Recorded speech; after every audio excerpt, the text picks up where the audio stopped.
Happy Friday, everyone. And you know what that means? Another live lawn care Q&A.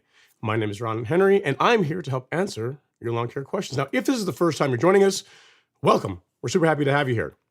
The way this works is really simple. On your screen, you will see a chat box. In that chat box, you can enter your question, concern, comment of the day, and I work through them in the order that they come in. Now, sometimes I have the answer, sometimes I do not. But either way, we have a great time talking about lawn care and sometimes life. Now, guys, as always, we're coming to you guys live on YouTube as our primary platform, but you can also connect with us on Twitter or on X.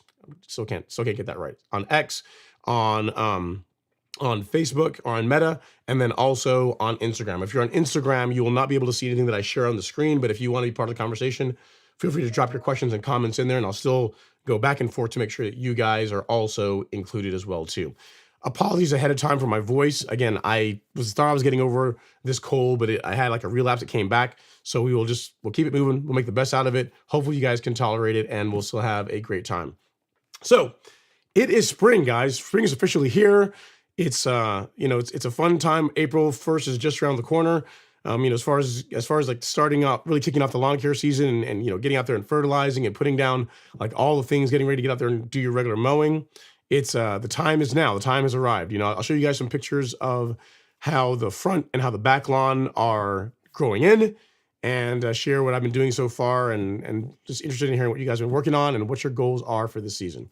So let us get into it. Let's get started. First up, we got Mr. Jason Harrison in the house. He says it's Friday, and all of the April 1st products are down and watered in, thanks to Mother Nature. Have a great season, all. May the stripes be bold and your grass be thick. Thick. I like it. Jason. Yeah, so like you, so what Jason is talking about, if you follow if you're in the Golf Course Lawn Academy, we have a detailed calendar that details products that you apply the first of the month and the middle of the month. So he's talking about, what's in that calendar in the Golf Course Lawn Academy, and what I talk about applying the beginning of April. So good job, Jason. Glad you got it done. Like you, I'm a little bit ahead. I've done my granular products for the most part. So for those of you guys that are not in the academy, what we typically do at the beginning of the month is you have a granular biostimulant in the form of Essential G, also a granular fertilizer. In my case, I'm applying Humic Max. And then if you're in the southeast where temperatures are getting warmer, you can do it now or you can wait a week or so. But really the first part of April is when I like to get my insecticide application out. So acelepryn is what I use as my insecticide, and also what I recommend for folks that are in the Golf Course Lawn Academy. So that part I've already done. So what Jason is talking about as far as the granular, like my Essential G, my Humic Max, my fertilizer, and my my insecticide, those are already out. They're already watered in. So all that's left for tomorrow are the liquid sprays, which are the thumbnail. So you guys saw like the 901C carbon kit. And looking forward to getting that. You're looking forward to getting that out. I might play with something this year a little bit early, given how the front lawn is coming along, but more on that later on. But again, Jason, great job getting your fertilizer and everything else out, and keep us posted as far as how the lawn develops. We got Shauna here on the gram. What's going on, Shauna? Hopefully you're doing well. All right, next up we have Jackie Bear. He says, y'all have an excellent stream. Holla. I appreciate it, Jackie. Thanks for coming out to support the stream as always. And then next up, we got T1000 saying happy Good Friday, all. It is Good Friday, for any of you guys that are religious, that this Good Friday and Easter is Sunday. So if you are, this weekend, what you'll find is as far as getting things shipped, things tend to slow down this weekend a little bit because of that. So thanks for recognizing that, T1000. I appreciate it. And then next up, we have Michael Anger. Michael Anger is in the house. He says, I got a question. I have the 1608 fertilizer, aka Humic Max, that I purchased from the Golf Course Lawn Store. Is now a good time to put it down? I'm in North Georgia. It is. I'd put mine out. Mine's already out. It's already been watered in. So I'm a day or so ahead of you, Michael. Probably at this point, I'll be 2 days ahead of you. So yeah, I mean, if your lawn is greening up, you got the green fuzz over the lawn, then yes, by all means, begin feeding it. I've already started mowing my lawn regularly. I'm not quite on every other day mowing yet, but twice a week I get out there and I mow it. If you guys want to see the current state of the lawn, I can show you here really quick. This is the state of the back lawn, which is the least impressive part. So I'm going to show you the least impressive part first. You can see the back lawn overall. There's a nice shade of green coming across. This was taken just before the live stream. So the lawn is definitely waking up. But then if we come around now to the front lawn, which I am particularly proud of this year. First, a still picture. So you guys can see that. That's how it's looking. Plenty of green. And then while pictures, they say 1,000 words, video's even better. I guess if a picture's 1,000 words, what's a video is 10,000 words. So this is the front lawn just a couple of hours ago. You can see here. So that's the vanity strip. You can see how it's greening up nicely. Alex's lawn is starting to come in too, but the vanity strip is coming in really nicely. Nice pop of color there. And then we come around to the front lawn, which is looking quite gorgeous, if I do say so myself. Granted, I am biased, but it is looking nice. You can see there in the middle of the lawn, there's an area that's still trying to grow in, but it will catch up soon enough. And overall, that is what we're looking like for the front lawn. So liking it. So yes, Michael, in my case, I've already put out Humic Max, the 1608, the fertilizer you're talking about. It would be a great choice for Northeast Georgia this time of year. By all means, go forth and fertilize. Go out there and have some fun. Especially with you being pretty much in the same area as me, same climate as me. Yeah, get out there and start feeding it. Now's the time. All right, we have a super chat. This one is from Mr. Archie Amos. Thank you so much, Archie. I appreciate you. Super chat received. He says, "Wake up, LG. You've been missing." LG has been more quiet this spring so far, but fear not. I'm sure he's gonna pop in. Don't you count LG out. He is he's gonna make his presence known at some point. I am sure. I may have to do a giveaway or something. You know how he is. He likes to come out for those. All right. Well, thank you so much, Archie, for the super chat. You are the first and therefore the highest super chat. So there you go. You are now our show sponsor. Your name in lights for whatever that means to you. I appreciate it. Appreciate all the love and support. Next up, we have Mr. Jared George. Jared George is in the live stream, and he has a comment. He says, finally got my scalp done, Ron. During this period between full growth and emerging from dormancy, how much water should I be giving my lawn? Not a lot, Jared. So I am not running a regular irrigation cycle as yet. I'm not sure what part of the country you're in, but here in Georgia, we're still getting rain somewhat regularly. I watered in the products that I put down, like I watered in the Essential G and the fertilizer, but outside of that, I'm not running a regular irrigation cycle as yet because we've been getting, rainfall one or 2 days in the week. So hasn't been a real need to do that as yet. So I'd say your area, depending on where you are in the country, let that be your guide. I wouldn't, I wouldn't start watering heavily at this point in the season. If you want to get out there and run an irrigation cycle like once a week, because if you're not getting any rain, that would be fine. But it's not quite that hot yet to where, any moisture you put down is going to really evaporate or burn off really quickly. So you can ease into is what I'm trying to say. So good question. Hope that helps, sir. And again, I am not out running a regular irrigation cycle just yet because the lawn, it just doesn't need it. We're getting plenty of that free water. And there's nothing quite beats free. If there's anything that's awesome when it comes to free and lawn care, it's rainfall, right? All right, thank you so much for that, Jared. Hopefully that helps you, sir. And glad to hear you got your scalp done. You're on your way to getting the season going. All right, next up we have R. Biesdorf. He says, hey, Ron, happy Friday. Best time to apply granular grub control? It depends on where you are in the country. If you're up north, I'd say it's probably still a bit early. But if you are down south, I have gotten my insecticide out typically the last week of March and before the second week, before mid-April. So, late March, early April is typically when I've done it.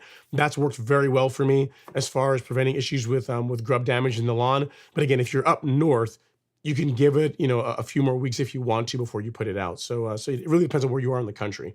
As far as insecticides, the product that I used is Aeration. So if you're interested in that, you go to the golf course lawn store, go to shop, and then go to fungicide, insecticide, and either one of these will work well. If you prefer liquids, go with the suspension concentrate in Aeration SC.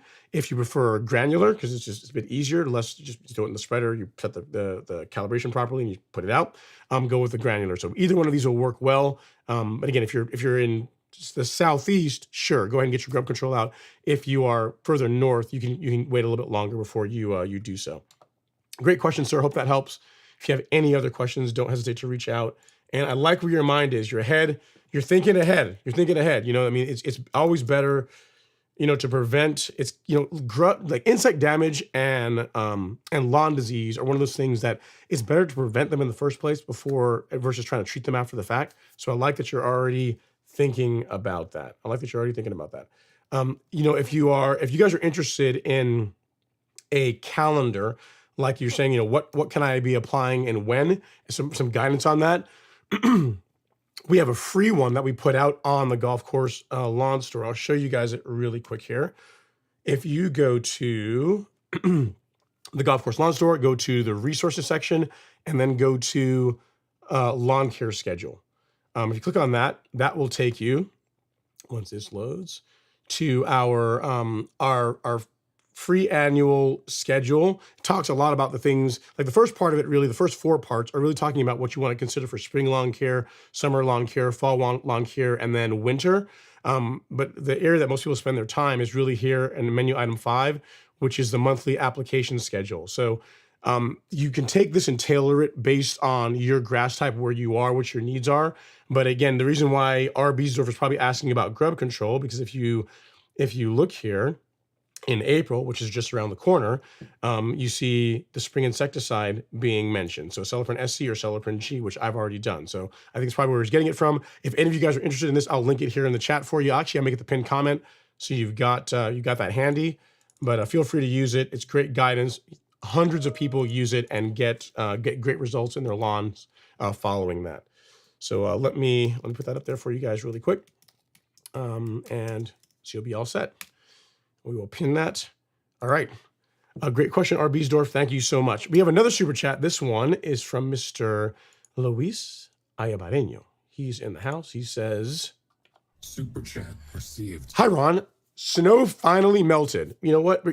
It's not like a piece of equipment, but I know how much it's been bothering you, Lisa. We're going to clap it up for that. We can give you some love. Snow gone is a good thing. He says, on this weekend, for the first time, is it okay to put down prodiamine, 12024, Central G sulfur to lower pH all at once or space it out? Archie, I'm filling in for LG. Yes. If you want to put all those out, you can. The order that I would do them in is different than what you listed. If I were applying my biostimulant, fertilizer, pre-emergent, and sulfur, I'm a fan of doing any of the sides, so herbicide, insecticide, fungicide, do those last. So I would do Essential G first. I would follow that up with your sulfur product to lower pH, and then the 12024 fertilizer, and then finally the prodiamine. Put that out, then water it in, stay off the lawn, let it dry, and you are good to go. But yes, as far as putting that out all in tomorrow, if you had time to do it, or over the course of a weekend, that would be absolutely fine. I don't see any problem with that at all. As always, mind your rates. Make sure you're putting particularly the prodiamine down at the correct rates. But outside of that, no concerns there at all. And thank you so much for the super chat, sir. Given that you have given more currently than Archie, you are now our show sponsor. So here we go. Your name in lights for whatever that means to you. Thank you so much for the super chat, sir. Hopefully that helps. And again, I feel it. Because I know you last time you commented on the live stream, you were saying you got something like over 2 feet of snow, something crazy. So now that that's gone, and you're back at it, I'm happy to hear that you're on the right trend. So yeah, go out there and have some fun this weekend if you so desire. All right, next up is T1000.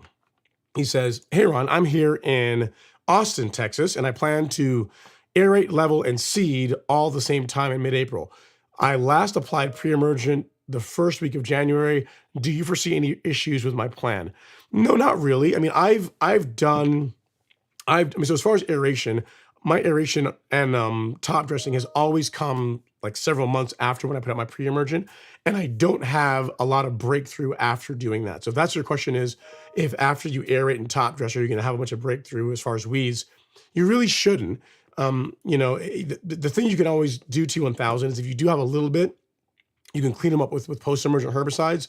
That would be fine, but it's not something that I would really worry about. As far as the seeding, are you like doing a renovation, or what is? I'd like to have some more context around why you're putting out grass seed. But yeah, if you're doing a renovation in April, later on this month or mid-April to do all this, there should be no issue with that at all. And the order that you did them in is the order that I would aerate and then do put out your top dressing, your leveling material. And then if you are seeding, like you're doing a renovation project, then yeah, that would be the time to apply it. Great question. Next up, we have, and again, guys, I apologize for my voice. I know it sounds horrible, but hopefully you guys can look past it. And he says, FYI, it's pronounced Beersdorf. Okay, so R. Beersdorf. Okay, that makes it easier. R. Beersdorf, not Beers. I'm trying to make it more fancy than it needs to be. R. Beersdorf. Cool. All right, next up is Shauna. Shauna says, happy Friday, everyone. What's going on, Shauna? Thank you for coming by to say hello. And then next up, we have Mr. Papa Moslow is in the house. He says, good evening, Ron. Just finished mowing. You know what? Pound it. Got to give you a dap for that. I like it. And listening in tonight. Have a great weekend. Very, very cool stuff. Very cool stuff. And then next up, we have Jared George. He says, Ron, I literally have the same cold happening right now. I feel you. I'm always a fan of hot tea and extra honey. Yeah, I actually might see if I can get my hands on some of that hot tea with honey in it. Might help soothe my throat some. We'll see if I can get some here. But yeah, it's bad because it came, then it went away, and then it came back. So, oh well, así es la vida, right? Shauna says, I saw that Turfplex is sold out. Yes, it is sold out. It is on order. We expect some any day now. So hopefully next week we'll have some more in stock. What you can do is, Shauna, is go to the golf course lawn store, go to shop, go to lawn fertilizer, And if you go to Turfplex, this notification here says notify when available. Like click on that and throw your email address in. As soon as it comes back in stock, an email will automatically be sent to you, and then you'll be among the first to go out there and grab your Turfplex. So that's what I'd recommend doing if you if you really want to be in the first to know whenever it comes back in stock. All right. Next up we have Humpty Hump PGA. All right. I think you're new here, so if you are new, welcome. It says spray versus granular, pros and cons of both. Have some slopes that concern me that the granular, if not a DG product, will wash out with rain, with water-stress rain. Looking to go all spray in 2024, but not 100%. Yeah, so I do a combination. It's a great question. I use granular fertilizer to do most of the feeding. So for example, I put out about half a pound of nitrogen each month using a granular fertilizer, in my case, Humic Max. And then I supplement that with about 1/10 of a pound of N twice per month. So like I put out Humic Max, tomorrow I'll go spray 1/10 of a pound of nitrogen using Release 901C, NutriKelp, and Biospectrum. And then on the 15th of the month, I'll do the same thing again. So overall, my lawn sees about between 7/10 and 8/10 of a pound of nitrogen over the course of a month when it's actively growing.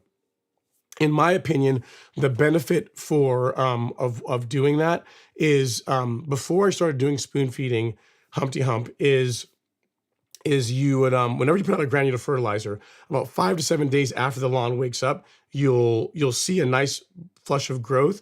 But if you're only doing that once a month, what you find is that it begins to taper off.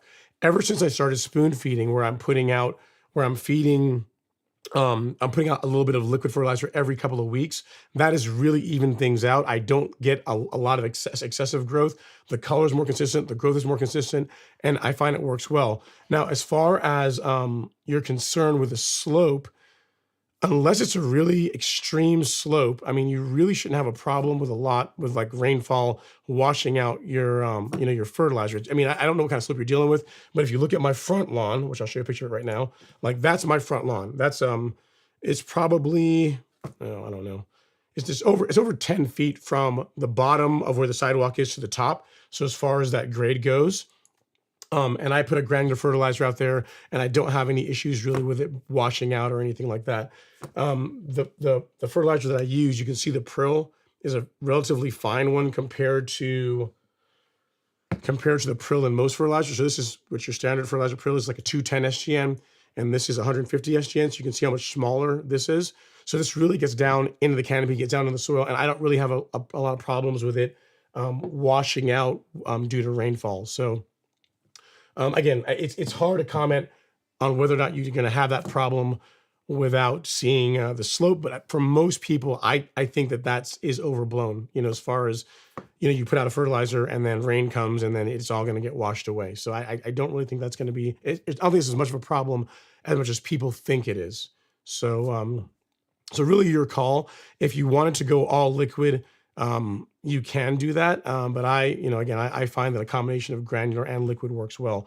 I have a blog post that details like what I do as far as the product's application rates, the why behind it.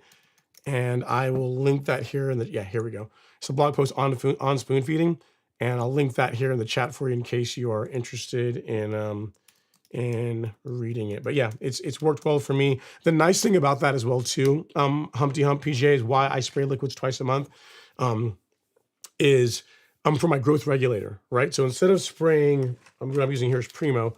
Instead of spraying Primo Max once per month at the monthly rate, I take whatever the application rate is for my grass type and I cut it in half and I spray it every 2 weeks. So that's another benefit too. I'm going to be out there anyway spraying Primo, so putting out a little bit of fertilizer while I'm doing that, I find to be useful as well. So hope that helps. If you have any other questions, let me know. It's a good question. I think I like both personally. I like a combination of both, and I really would think that what you're dealing with as far as, or your concern rather, as far as runoff is I don't want to say it's overblown, but it's probably not as big of an issue as you think it's going to be.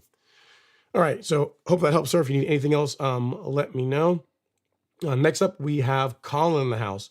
C. Pims is here. He says, "What's up, Ron? Hopefully your Friday has been well. I finally got in my first mow with the McLean. I can't wait until the grass is really growing to see the full effect of using a real mower. Congrats, man. Congrats on the new hardware and on the first mow." Very cool. Very cool. And yeah, it's gonna take off here soon enough, Colin. Don't you worry about it. But I'm glad you're getting your bearings. You get out there just having some fun with it, enjoying it. So yeah, do that while you can. We got Off-Road NV here on Instagram saying good night. What's going on? What's going on? Happy Off-Road NV. Happy Good Friday to you as well, sir. And then next up, we have the Trilla in Manila. He says, "Hey, Ron, and happy Friday, everyone. I have a laundry list of things to catch up on in the lawn and nothing but beautiful weather ahead." Nice. It's a good combination. I can't wait to get back into the swing of things. Yep, it's time. So here's the thing. We were all complaining and saying, "Oh, man, it'd be really nice if we can get some warmer weather and the lawn can start growing so we can get out there and start feeding it and mowing it." Time is now. It is here. It has come. So yeah. And then next up is Munir Majid says, "Wow, interesting. Can you talk a bit more about the Academy? Would love to join." Yeah, so the Golf Course Lawn Academy, Munir, is our paid course. With that, you get an assortment of videos that cover topics that I go into more depth in that really don't make sense to put on YouTube. So on mowing, on equipment, on soil testing, just on growing a great stand of turf grass. In addition to that, you also get access to the private Facebook group, which is one of the coolest parts of it, in my opinion. There's over 100 guys and gals in there right now that are really serious about their lawns. It's a drama-free zone. Everyone helps each other out. So it's if you have questions or issues as far as posting pictures and getting like a response really quickly, it's great for that. In addition, like the calendar that you see that's on the store is, while it's useful for the Golf Course Lawn Academy, I have a more detailed calendar that has dates of what I would recommend applying and when. So if you find that useful, you can also look at that. And then also, as a way for it to even pay for itself, is Golf Course Lawn Academy members get a 5% discount on all Miramichi green products on the Golf Course Lawn store. So it's stuff you're gonna be buying anyway. So it's a way for it to have it pay for itself over time. So yeah, it's been great. I've gotten lots of great positive feedback about it. Again, the private Facebook group is really taken off, and it's a really great group of guys and gals. And again, we keep it drama free, which is exactly how it needs to be for when it comes to lawn care, to make it fun. And yeah, I mean, if you're interested in it, take a look and join. All right. Next up we have Milkshake has a question. It says, "When you're leveling your lawn, is there a certain season that is best for that?" Yeah, it's a great question. Really, it's whenever the grass is actively growing. So for warm season lawns, the time to do leveling that makes sense if you're in the Southeast United States is late April all the way through the first week of August, thereabouts. Whenever the grass is actively growing so it can recover from being top dress is the time to do it. For cool season lawns, you can also do a top dressing now. Cool season folks also tend to top dress their lawns in the fall as well, because if they're going to be doing any kind of seeding work, that also tends to coincide with that. So the most accurate answer is whenever the grass is actively growing. So mid-April onwards, all the way through to August is a great time to do that. So I hope that helps. Now, as far as when I've done it, I have done top dressing on my front lawn, because you can see my front lawn tends to be a bit ahead of the back lawn as far as greening up goes. So I've top dressed the front lawn as early as mid-April. The back lawn, that typically doesn't get top dressed until the first week of May. So for example, if I wanted to top dress the front lawn, I could go out and do that. Like that's in a position where I could absolutely go out there and do that and get a good result with it. It really depends on where you are, and you want to do it when the grass is actively growing. To kind of dig in that a little bit more, why you wouldn't want to do it too early. Let's say if you want to top dress your lawn, say you're in Georgia and you said, you know what, it's like the last week of February and my lawn is still dormant and I want to top dress it, not a great idea for a couple of reasons. One, the grass hasn't even woken up yet. So as far as its ability to grow through that, it's not really a thing. So you're really going to be slowing down green up some. And then second, if we have any kind of heavy rainfall, which we tend to have in the Southeast US this time of year, because the grass isn't growing, if you get this layer of sand over it, you tend to get washout. It tends to make quite a bit of a mess. So for all those reasons, you really want the turf to be growing before you go out there and top dress it, milkshake. All right, so hopefully that helps answer your question. Next up is fresh apples. It says, hey Ron, my certainty came in. I have a 1 gallon pump sprayer. Is it possible to spot spray with that? Yes, it is. You can spot spray with that. Or do I need to buy a battery sprayer so that I can calibrate? Also, how many scoops of certainty for 1 gallon? So if you are, to answer your question, yes, you could spot spray with a 1 gallon pump sprayer. And as far as how many scoops, so the way to really think about it, and I spoke about this last week, but I'm going to cover it again. The way you really need to think about whenever you're mixing a product is not how many scoops with a gallon of water. It's how much of the product over 1,000 square feet, or if you're doing a large property, how much of the product over an acre. So you can mix, and as far as to know how much to use, it depends on what weed you're targeting.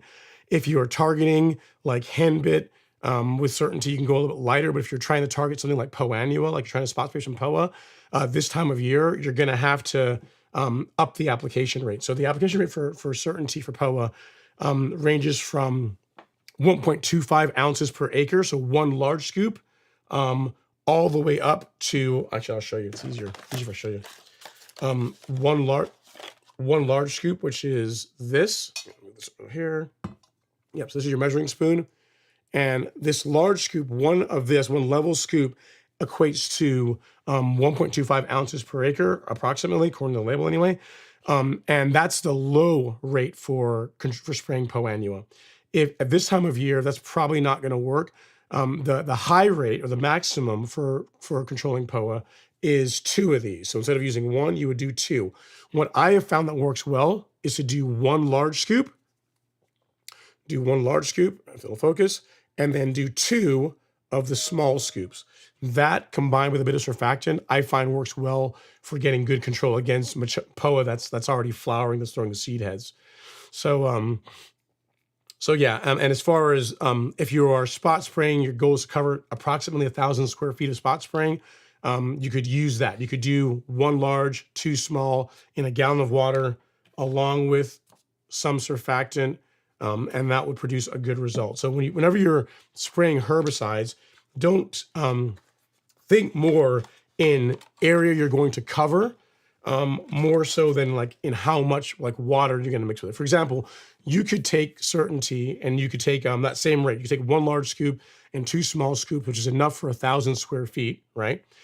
And mix that with 2 gallons of water and spray it over 1,000 square feet, and it would be just fine. So you see, it's not necessarily the amount of carrier, the amount of water you're mixing with it. It's the amount of product and the area that you're spraying it over that you need to pay attention to. Does that make sense?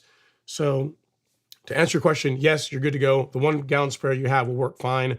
If you're spot spraying with it, I assume you're probably just trying to spray poannua this time of year, in which case 1 large scoop, 2 small, should do a good job for you as far as cleaning that up. Add a little surfactant for best results.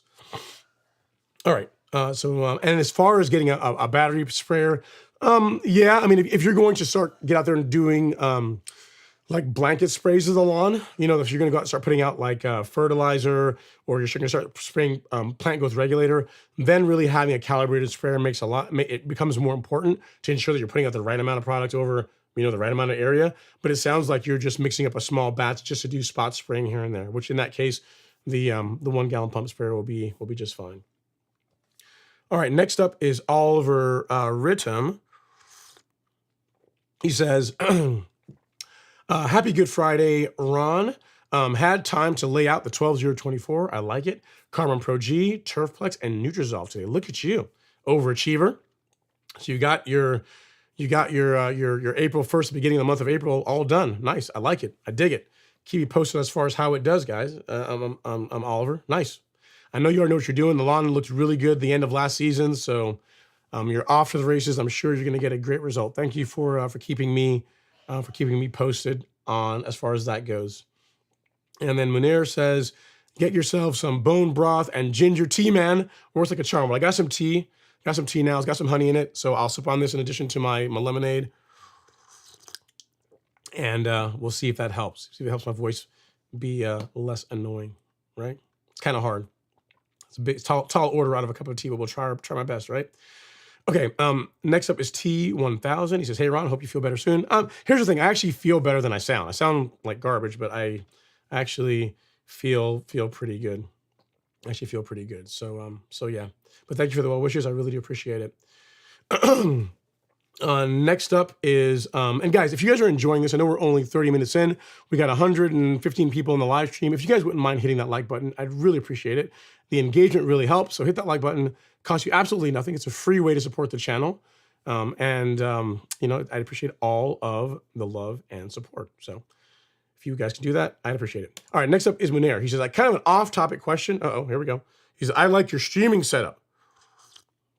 I volunteer with streaming youth sports games. Are you an OBS, Wirecast, or some other setup? You can skip this question if you like. Oh yeah, I can answer it really quickly. So I'm a Mac user, so I use Ecamm Live, and then I have a couple of cinema cameras that I run into a custom capture card setup that I built. So it's the same kind of custom, like the same kind of cards that are used for broadcast video are what I'm running in this this capture card rig that I built. So the cameras feed into that.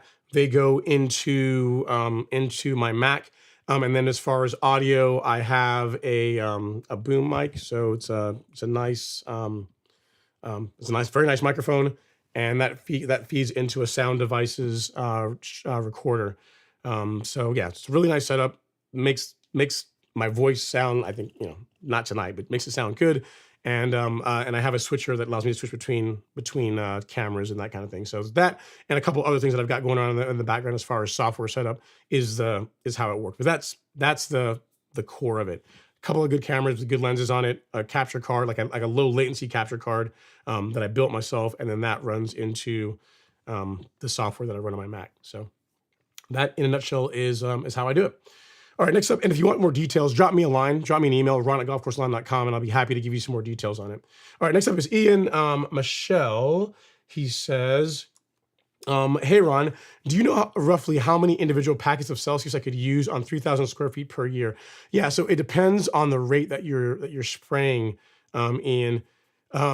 As far as the high rate for Celsius, you really get to do that once, and then you have to lower the rate to stay within the annual limit. So it's a difficult question to answer. So one of these packets at the high rate, so if you took one of these, which is 0.226 ounces, and you mixed it with 2 gallons of water, that is the high rate for Celsius.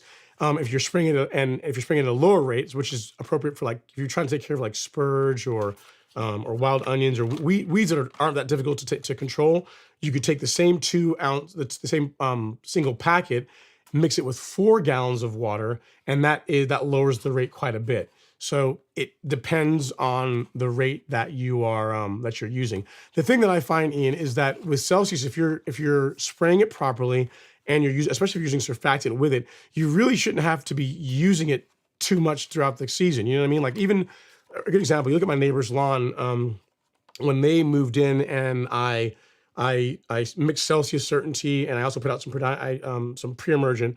Like, I blanket sprayed the entire lawn one time. That's really all it took to knock out all the broadleafs in the lawn. I had to go back again with Certainty just to finish up the POA.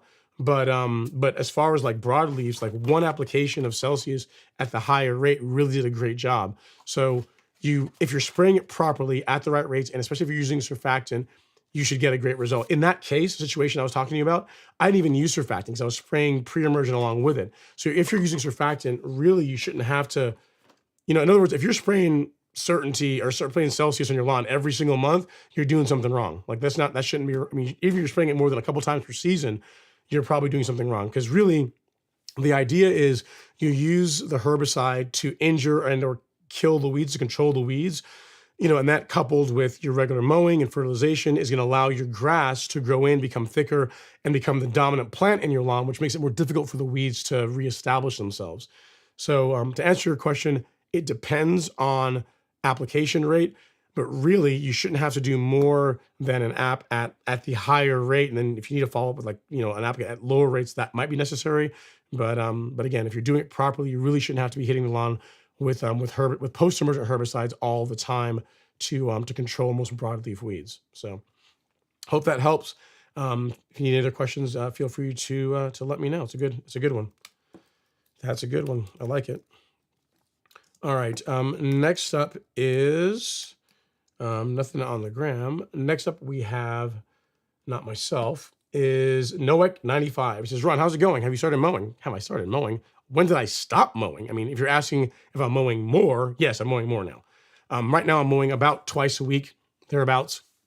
But yes, already started mowing, and I imagine it's only going to pick up more and more as as it gets warmer. Here's the thing: I'm playing with the idea.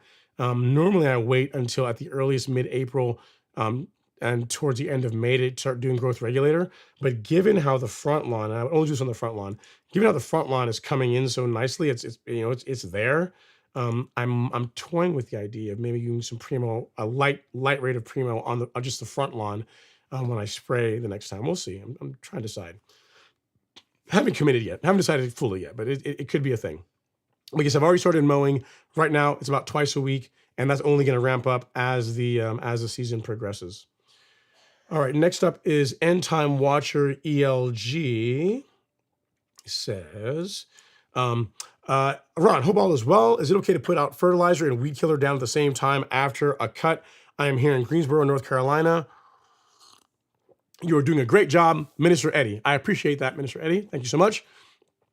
Is it okay to put out fertilizer and herbicide at the same time after mowing? Yes, but hear me out. It's better if you can to allow to let there be some leaf to spray the herbicides on. I'm not sure if you're doing you didn't say what kind of fertilizer or herbicide you're putting out, but ideally for most guidance will tell you wait like 2 days, a couple days before spraying herbicides, and then after you spray, wait a couple of days before resuming mowing.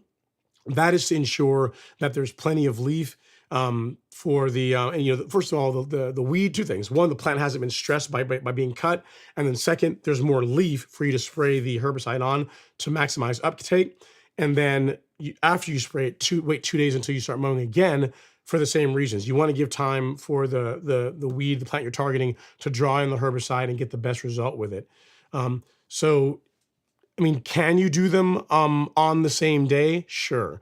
What I would do, if you're talking about pre-emergent, then yes, that I don't have any issue with. I would do the fertilizer and then the pre-emergent. If you're talking about post-emergent herbicides, you could do the fertilizer, first, and then spray your post-emergent herbicide, and then give it a couple of days before resuming mowing. But for best results, really what you want is 2 days before, no mowing, spray herbicides, and then 2 days afterwards you can resume mowing. So hope that helps. I'm not totally clear which one you're using, whether it be liquid or granular, because you just said put down, not really spray or not. But hopefully that helps you out as far as getting you on the right track. So good stuff. Thank you for watching, and I do appreciate the kind words. Next up is LLM3W says, hey, Ron, wishing you and the family a happy Easter weekend. Thank you so much. I really do appreciate that. Happy Easter to you as well, sir. And then next up is Gary. Gary Freeman's in the house. He says, hey, Ron, Stripe Action Gang, happy Friday. What's going on, Gary? Thank you for coming by to say hello. I appreciate you. Devin has entered the live stream. Devin has entered the live stream, and he's coming in heavy. He says, hey, Ron, busy day. I have aerated, clean plugs, dethatched twice, not once, but twice. Cleanup mow, not once, but twice. Real mode, put down the 3 amendments. You applied fertilizer, you seed, you watered it in, and finished up with a foliar spray. Time for some good turf talk. Top dress tomorrow. Man, you're doing it, man. You are going hard. I like it, Devin. Now, here's the thing. If you have pictures, you may not take pictures because it sounds like a lot of work, but if you have pictures, send us some pictures, man, so we can show the folks. If anything, send us pictures of the top dressing tomorrow, but very cool. So you did it all. You aerated, dethatched, clean up, mow, and you're getting it going, man. I like it. Very, very cool stuff. For those of you guys who don't know, Demir91, if you guys watched the live stream 2 or 3 live streams ago, the greens superintendent or the golf course superintendent that came on to visit us from the club at Flying Horse out of Colorado Springs, that is who this is. So that's why I'm so excited, because I know he's really waiting to get going with his new lawn, and it sounds like he is not messing around, man. He's going full tilt. So very cool. Nice, man. I like it. All right, next up we have LBMWM that says, Ron, I have a cool season lawn with extreme areas of nutsedge. It's probably POA, not nutsedge, but could be, but I would imagine it's probably POA. He says, besides Image and Sedgehammer, what products can I use, please? Okay, so again, I kind of doubt it's nutsedge this time of year. It could be, but I kind of doubt it. If it's Poanua, there's not a whole lot of great options for that. If it is in fact sedges, let's just play it out. Let's say it is sedges. What you would use is Sedgehammer. Do not use Image. Image is not, it's going to damage your cool season lawn. You can use that on Zoysia, on Bermuda, but you shouldn't use Image. Last time I checked the label anyway, is not rated for use on cool season turf grass. So for your sedges, use Sedgehammer. I used to have a box here, but I don't have one now. Oh yeah, I do.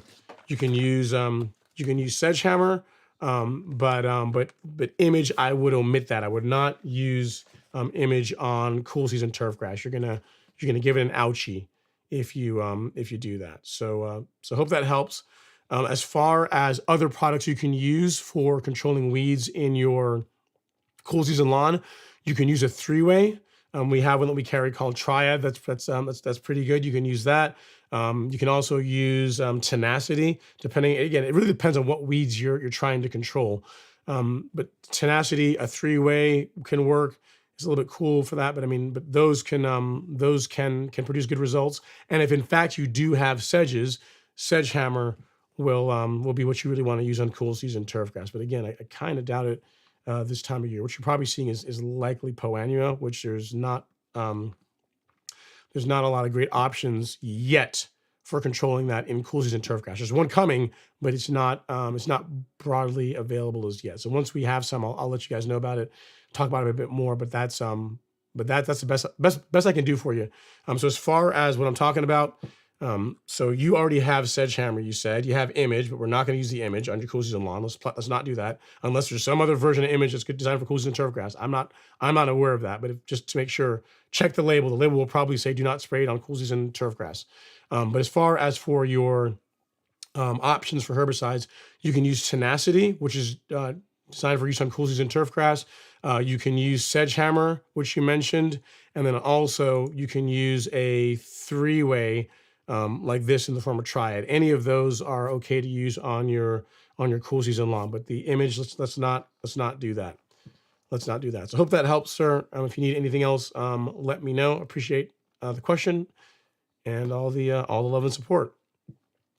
All right, next up we got Lloyd Lucas. Lloyd Lucas is in the house. He says, "Hey Ron, my soil test says I'm low in nitrogen, phosphorus, calcium, magnesium, iron, manganese, zinc, copper, boron. Fertilizer suggestion. Yeah, so you need nitrogen and phosphorus, magnesium, manganese. Yeah, so what I would go with, Lloyd, if you're after a granular, is if you go to the golf course lawn store and go to shop and then lawn fertilizer, what I would go with, because you need phosphorus, is this. The complete 14714. It has nitrogen, has phosphorus, has a bit of potassium in it, which your lawn also needs as well. And as far as makeup, you also have some micros in there. So you got a bit of iron, a bit of manganese, and a bit of magnesium. Now, as far as your zinc, boron, and copper, so this is going to do most of the heavy lifting. As far as your boron and copper, what you can do is go out with Nutrizolve. This is a liquid micronutrient that has all of them. So you got boron, copper, chelated iron, molybdenum, manganese, zinc. And so you would apply the granular fertilizer, the 14714, and then you would spray Nutrizolve, and that would address the deficiencies that you're talking about. So what I'll do is I'll just give you a link to this lawn fertilizer collection page, and you can find both of them there. So again, the 14714 fertilizer is what I would go with, and then Nutrizolve as for your micronutrient. So hope that helps. And you know what? Good job in getting a soil test done. I like that. I love when people come and they ask me the question, what fertilizer should I apply? And they actually have data, they have information, versus like people just say, hey, what fertilizer should I apply? I want to get started. I'm like, I mean, you can guess, or you can, take like 6 days, 7 days, get a soil test, send it out, get the email, know exactly what you need to apply.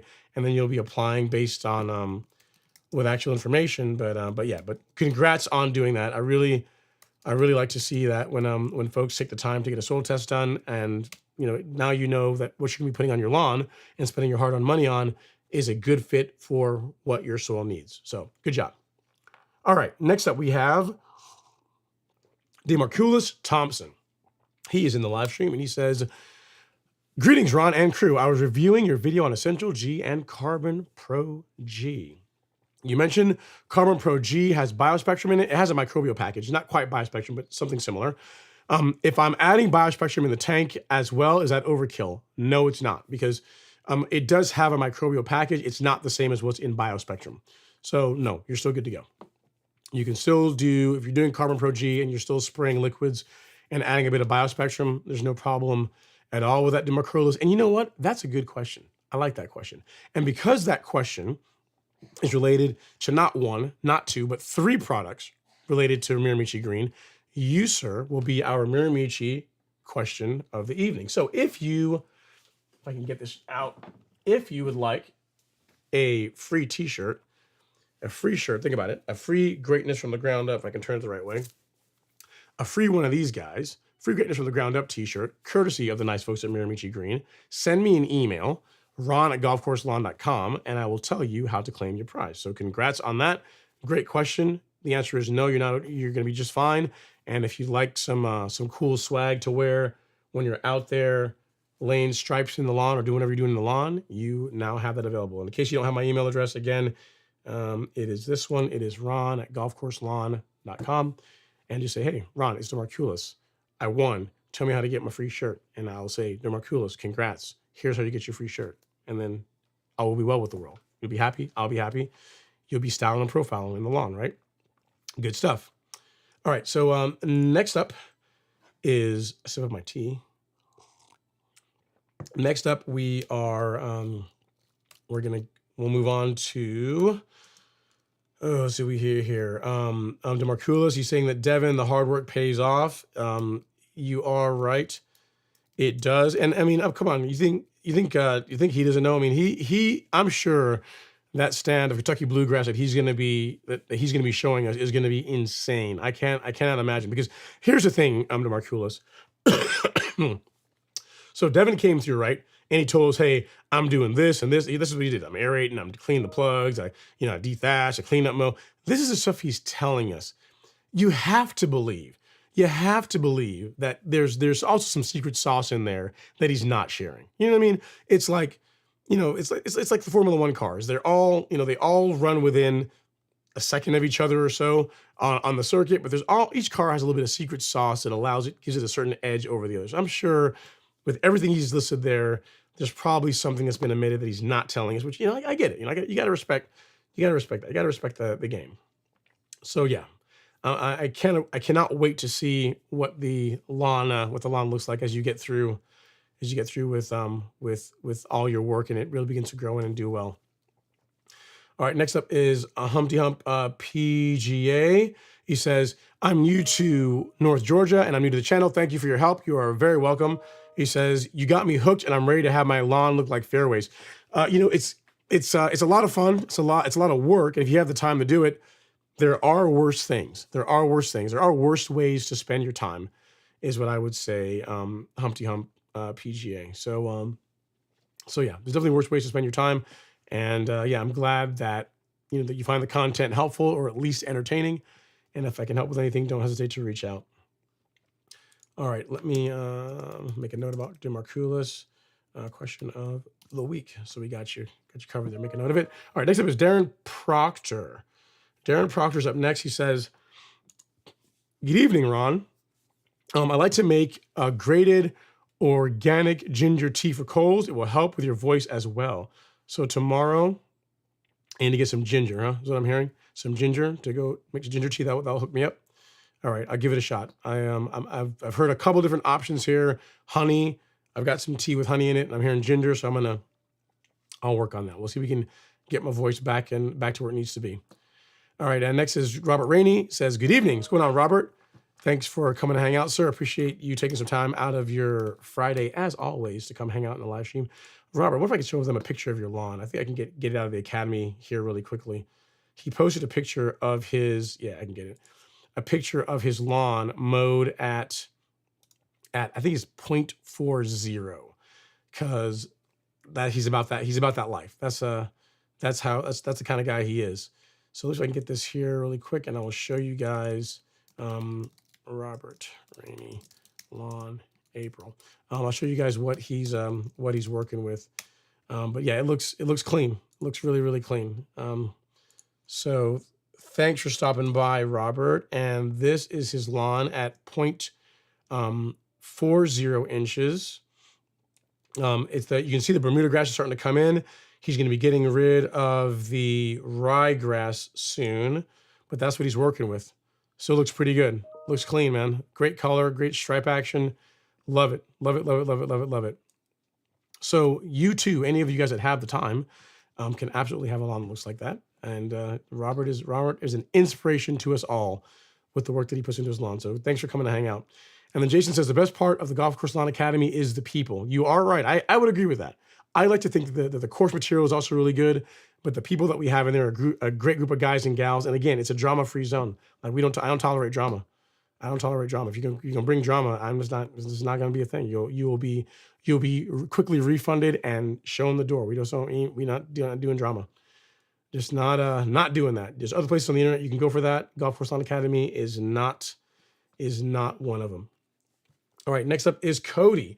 Cody's in the live stream. He says, "Hey Ron, I sat next to a guy on my flight today from Dallas to Atlanta, and he said, 'Good choice with Ron Henry,' when he saw my iPad." Awesome. That's awesome. Thank you so much. That means a lot. So you're just on a random airplane flying from Dallas to the ATL, and I guess watching the live stream, watching a video, and someone else knew it. That's pretty cool. That is awesome. Thank you so much for letting me know that. Feels good. That's awesome.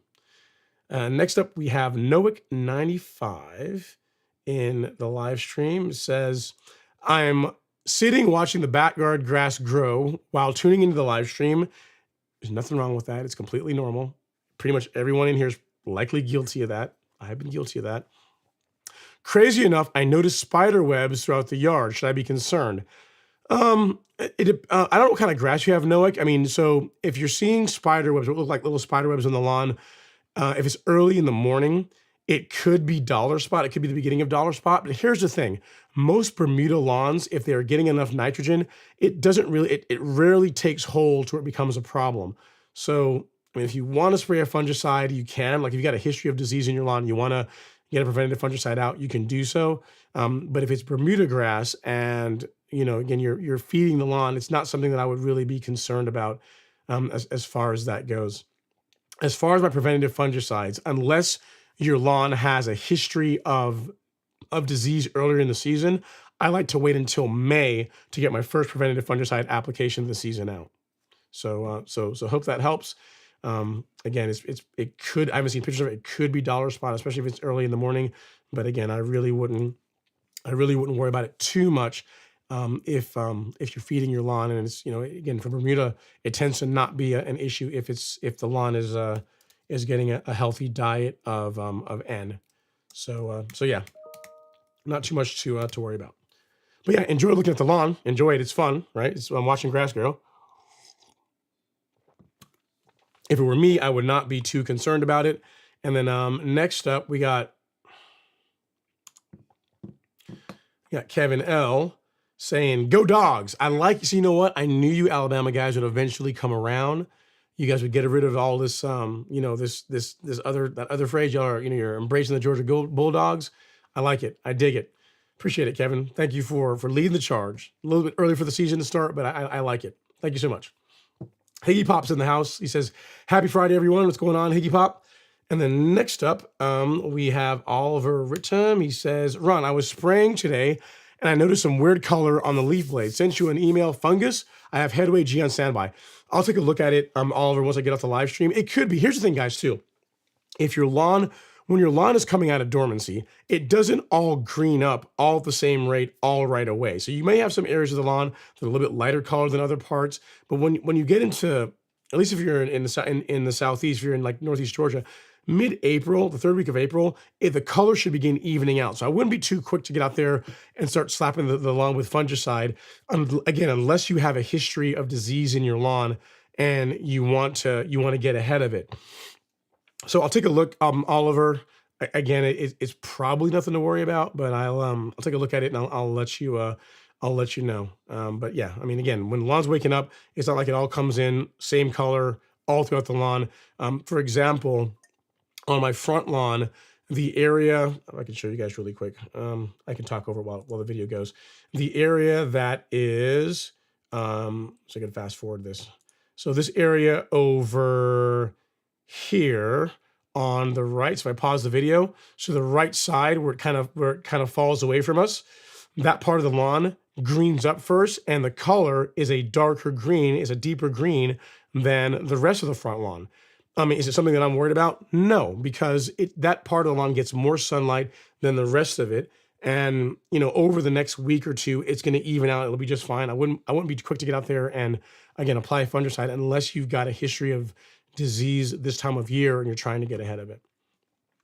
All right, No Name is up next. He says, "Hey, Ron and fellow lawn enthusiasts." Let's get those likes up. Devin, let's get some lawn pics. Yeah, man, send us some pictures. Send us some pictures. While the description is nice, pictures make it even that much better. On the topic of pictures, let's see, Tom Hoffenkamp just sent me some, so if I can make this work. I'll see if I can multitask, which is typically a recipe for disaster. But he sent me some cool pictures of his lawn, not his lawn, but like his tools and what he's got going on. He says he made a prism gauge himself. So whereas, most people will go out and they'll buy a prism gauge, he actually made one himself out of acrylic and 6-inch prism and 6-inch, 6-inch acrylic, he said. And nice, very cool. So this is what he sent me, and this is a scary sight. I mean, I appreciate all the love and support, but here we go. So this is picture one of his prism gauge. Thank you so much for the representation with the stripe action sticker. And me, I wonder where you got the. I know that's like a common thumbnail image. That's where you got it. Very cool. That's kind of funny, Tom. I appreciate that. And then another picture that he sent. Actually, a closer one of his prism gauge that he made himself. That's pretty cool, man. You are a talented guy. Very nice. And then his John Deere, which he got last year, is also appropriately decorated with a stripe action sticker. So appreciate that, Tom.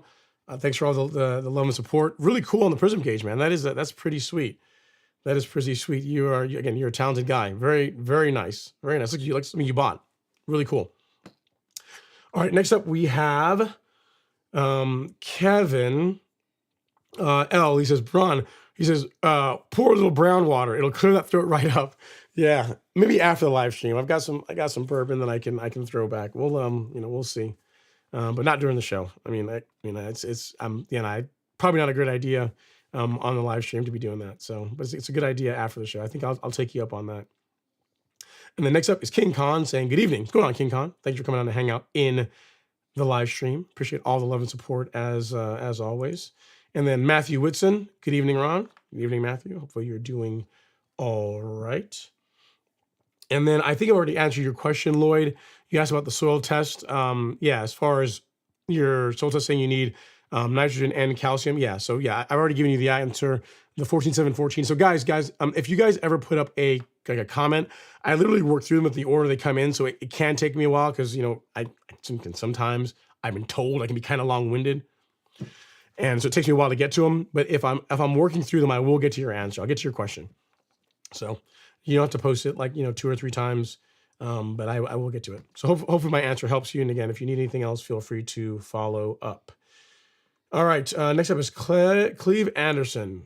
He says, Poe has been my enemy this year. I use Sublime, and this seems to put it on its heels, not kill, but it slows it down on courses in grass. Here. And then you said alkylol and Flonase to break up the drainage.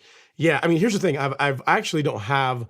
It's kind of gross. I don't have as much mucus and stuff coming up anymore. So I'm actually feeling a lot better today than I did yesterday. It's just my throat is just like hoarse from all the coughing and stuff. So, but yeah, I will take you up on that. That's a good idea. I'll see if I can get some of that and see if it helps the situation as well. Appreciate the advice, sir. And then next up, we got John Smith in the house. He says, hey, Ron, I sent you 2 emails, a copy of my soil test results for recommendations of products to use. The second email consists of photos of my lawn conditions on all sides, major renovation this year. I will take a look at that, John, and I'll get you an answer once the show is over, if you're okay with that. And I guess you used your name, John Smith, so I'll just look for an email from John Smith, and I'll read through it, and I'll get you my thoughts on what you sent to me. Good stuff. Good times. Colin is up next. He says, Ron, question about backpack sprayers. Do you ever add in a little extra water when using yours to compensate for when it runs kind of low, considering it doesn't empty all the product out? No, I don't. Colin, because typically when I fill up my backpack sprayer, I have a 4-gallon sprayer and I have right around 12,000 square feet. So it's pretty much 4 full tanks at each time. What I tend to do, here's a trick that I do, is whenever I have it on my back, when you're walking, it gets towards the end, you are right that the pickup tends to not work as well. What I tend to do is I take it off my back and just hold it in one hand, like in just my offhand. And that is a good way of getting, like, literally there's just barely anything left in the tank if you do that. So, when you get to the point where the pump starts cavitating and it's not picking up anymore, take it off your back, hold it level in one hand, like in your offhand while you're spraying, and that's going to allow you to get more of the product out. Again, I do that and I get a great result by doing that. So hope that helps. I don't add extra water because I pretty much fill up the sprayer every time, but that taking it off and holding it in the other hand tends to work pretty well for me. So yeah, it's a good question. And if you are, here's the thing, if you are, say you are mixing up, like say 2 gallons of product, right?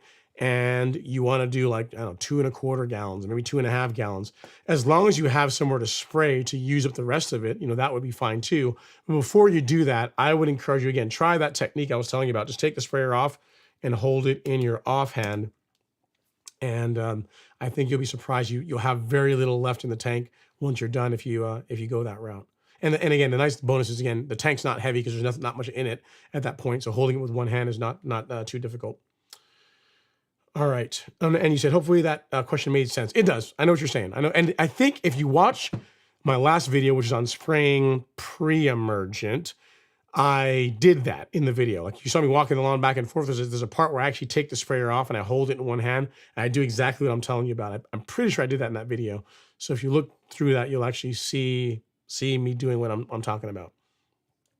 Next up is Justin Judkins. He says, hey, Ron, how do you do your double wide stripes when you need your right edge pass to be square, aligned with the property line? I'm not sure how to align the stripes on a fresh lawn with now current stripes. I need a piece of paper to be able to draw this. Actually, I might have one here. One second.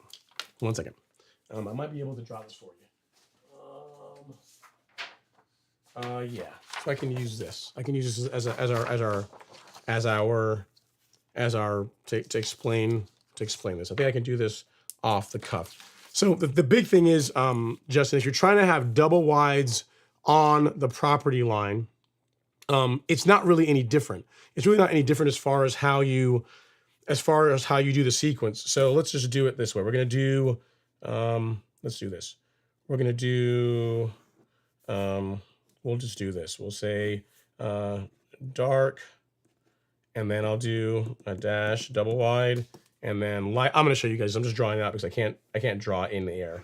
And then light, and then we'll do dash, and then okay. So as far as your sequence goes, actually I'll write it out, and then we'll do this again, and we'll do, because it makes it easier if you guys see the next one. All right, dark. All right, so our sequence would be 1, 2, 3, 4, and then 5. Okay, so how to mow double wide stripes with when you're starting with your property line. So hopefully this shows up in here. Okay, so this edge is our property line, and then this is the order that we make our passes. So our first pass is going to be, hang on, let me get your question off of here, Justin, so I can actually make this clearer, so I can show you how I do it. All right, so here you go. So light, dark stripe, dark stripe, okay? So we are gonna make our pass down, right? And then we're gonna skip over, and then we're gonna go pass 2, up. And then we're gonna come make our pass, and then we're gonna come over back to here, and then our pass down. And at this point, so pass 3, we've now completed the 2 double wide passes to make this dark stripe here, because both passes in this direction. Then we're gonna, after going down 3, we're gonna come over, and then go up 4. I can't, it's so hard to do this backwards. Go up 4, and then we'll come over, and then come down 5 and start the process all over again. So if it makes sense, so it's down, hang on. It's down 1, up 2, down 3, up 4, and then down 5. So you go down, skip over, like a mower's with over, and then, so again, I'll try and do this with a pen.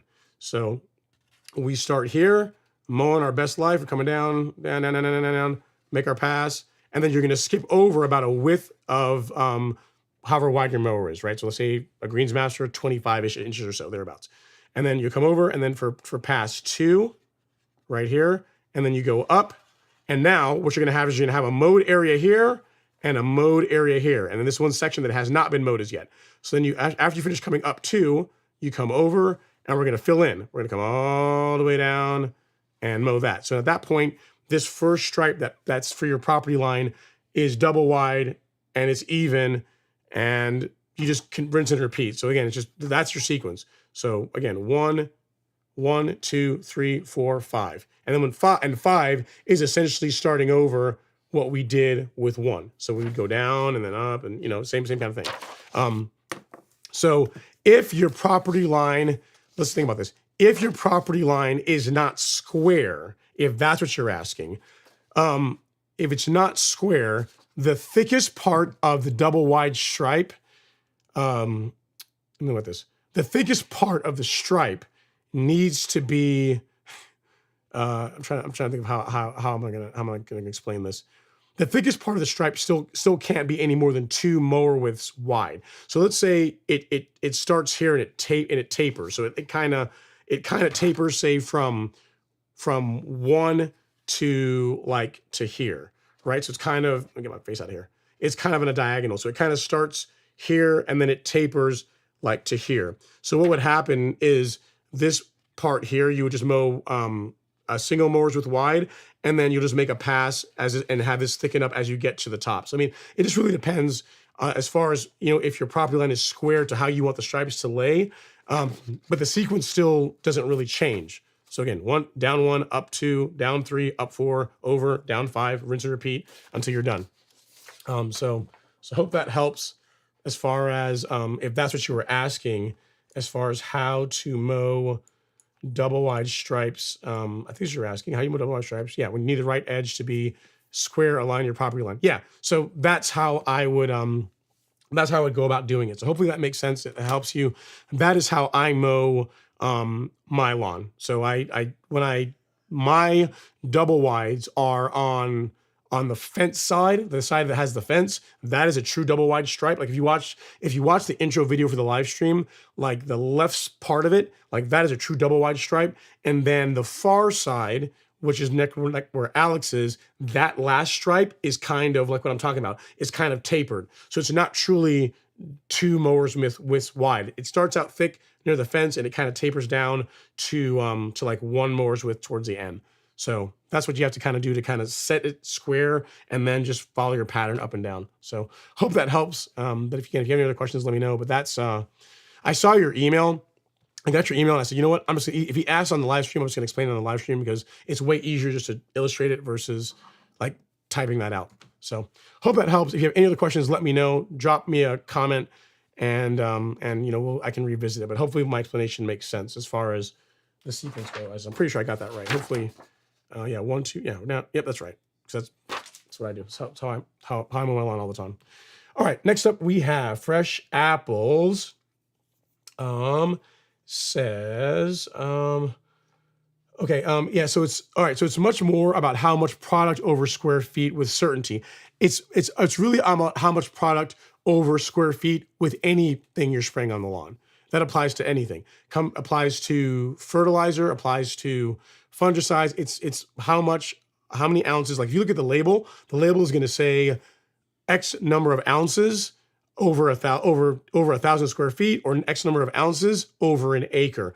And then the label will have guidance saying, hey, you know, there's some labels that will say the minimum dilution rate they recommend is half a gallon of water up to say 2 gallons of water. Some will say, hey, you can dilute with 2 gallons of water. So the most common dilution rate, and the one that I use, is 1 gallon per 1,000 square feet, because I find that that's enough carrier to adequately wet like 1,000 feet of lawn.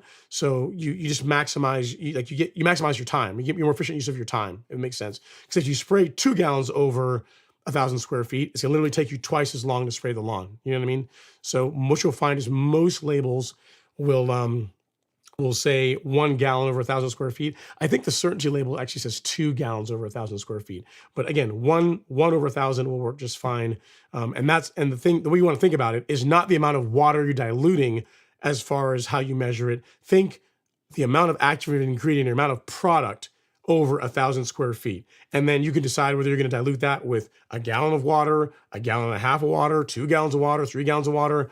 You know, that part is less important to an extent than making sure that you're applying the right amount of product over the right amount of square footage. Does that make sense? So a good example, like if you were spraying, like, you know, when I say it doesn't matter, but it kind of does to an extent. For example, if you're spraying a product that is like it's a foliar, it relies on foliar uptake, meaning you want to wet the leaf of the plant, but you don't want to wet it to the point of runoff, right? So if you take certainty, like the amount of certainty that's labeled for use over 1,000 square feet, and you mix that with a gallon of water, you're not going to have very much trouble getting that down over 1,000 square feet, and it's going to adequately coat the plant, and you're not going to have very much runoff. You could do 2 gallons, and then, yeah, same thing. You can adequately coat the plant, and you're likely not going to get too much runoff if you went 2 gallons per 1,000. Once you get to like 3 gallons per 1,000 square feet, that is where, I mean, just based on the amount of water you're putting out, the amount of carrier you're putting out, you are likely to start having some runoff, which is not what you want for a product that is designed for foliar uptake. So the only times when I'll ever use a heavier dilution rate is, say, if I'm spraying fungicides, spraying anything that's soil-based, and I'm spraying fungicide, or if I'm spraying insecticide, or if I'm spraying pre-emergent on a lawn that doesn't have irrigation. For example, when I've gone over and I've sprayed fungicide on the turf park, there wasn't any rain in the forecast, and I didn't have the ability to turn the irrigation on or water it in. So in that case, when I sprayed fungicide, I mixed the product at a dilution rate to where I would spray 2 gallons over 1,000 square feet. So I'm using more carrier to be able to really get that product down into the soil. So I'm not relying on irrigation quite as much. Does that make sense? So the way you think about it, it's not just certainty. It's pretty much any product you apply. The label is going to say this much product over this much square footage. And then it'll give guidance as far as dilution rates on top of that. So that's the way you should think about it. Think of it as product over area. All right, next up is Jimmy Miller. He says, evening, Ron, thanks for the response to my email earlier. I thought I would ask you a few questions now. What I should do about the stumps and root that have been removed from my lawn come Wednesday. Yeah, so what I would say, Jimmy, is once you remove the stumps and the roots, you're gonna have some open, like some cavities in your lawn, and depending on how deep, how much we're talking about here, you may have to use like fill dirt to build that up. And then as the season progresses, we get into like late April, early May, you may consider top dressing to kind of make sure that the area is even. So, I mean, it's not rocket science. I mean, if you pull a stump out and all the associated roots with it, you're going to have a void there. You're going to have to fill that in. And I would, again, fill dirt would be good for that, depending on how deep it is. And then a nice top dress on top of that is it would be the way to go. As far as ensuring that, as far as getting grass to grow there, if you want to ensure that the grass that grows in the area where the roots and the stump used to be match the existing lawn, the best way to do that is to use plugs. So to take existing plugs from your existing lawn and transfer those to the area where the tree and the roots were removed. That way you're guaranteed that when the grass grows in, it's going to match and it'll all look even. So I hope that helps. And if you need anything else, let me know. Next up is he says, I've read that soil pH can affect how my lawn reacts to a lack of nitrogen. Yeah, so pH can affect not only it can affect a lot of nutrients. Like if you have high pH, it can cause like iron or some of the micronutrients to become less available in the soil. So really, what you're looking for is to get your soil pH in the mid 6s. So between like 5.8 up to like 7 to the low 7.2. That's the goal of what you're after. So really mid 6s is like the Goldilocks zone of where you want to get your soil pH. And based on what your soil tests say, if your soil pH is high, you can use a sulfur to lower it. If your soil pH is low, you can use a lime product like a calcitic or a dolomitic lime to raise your soil pH. So yeah, I mean, the big thing is, you want your soil pH to be in the Goldilocks zone because your turf, it's better for your turf grass.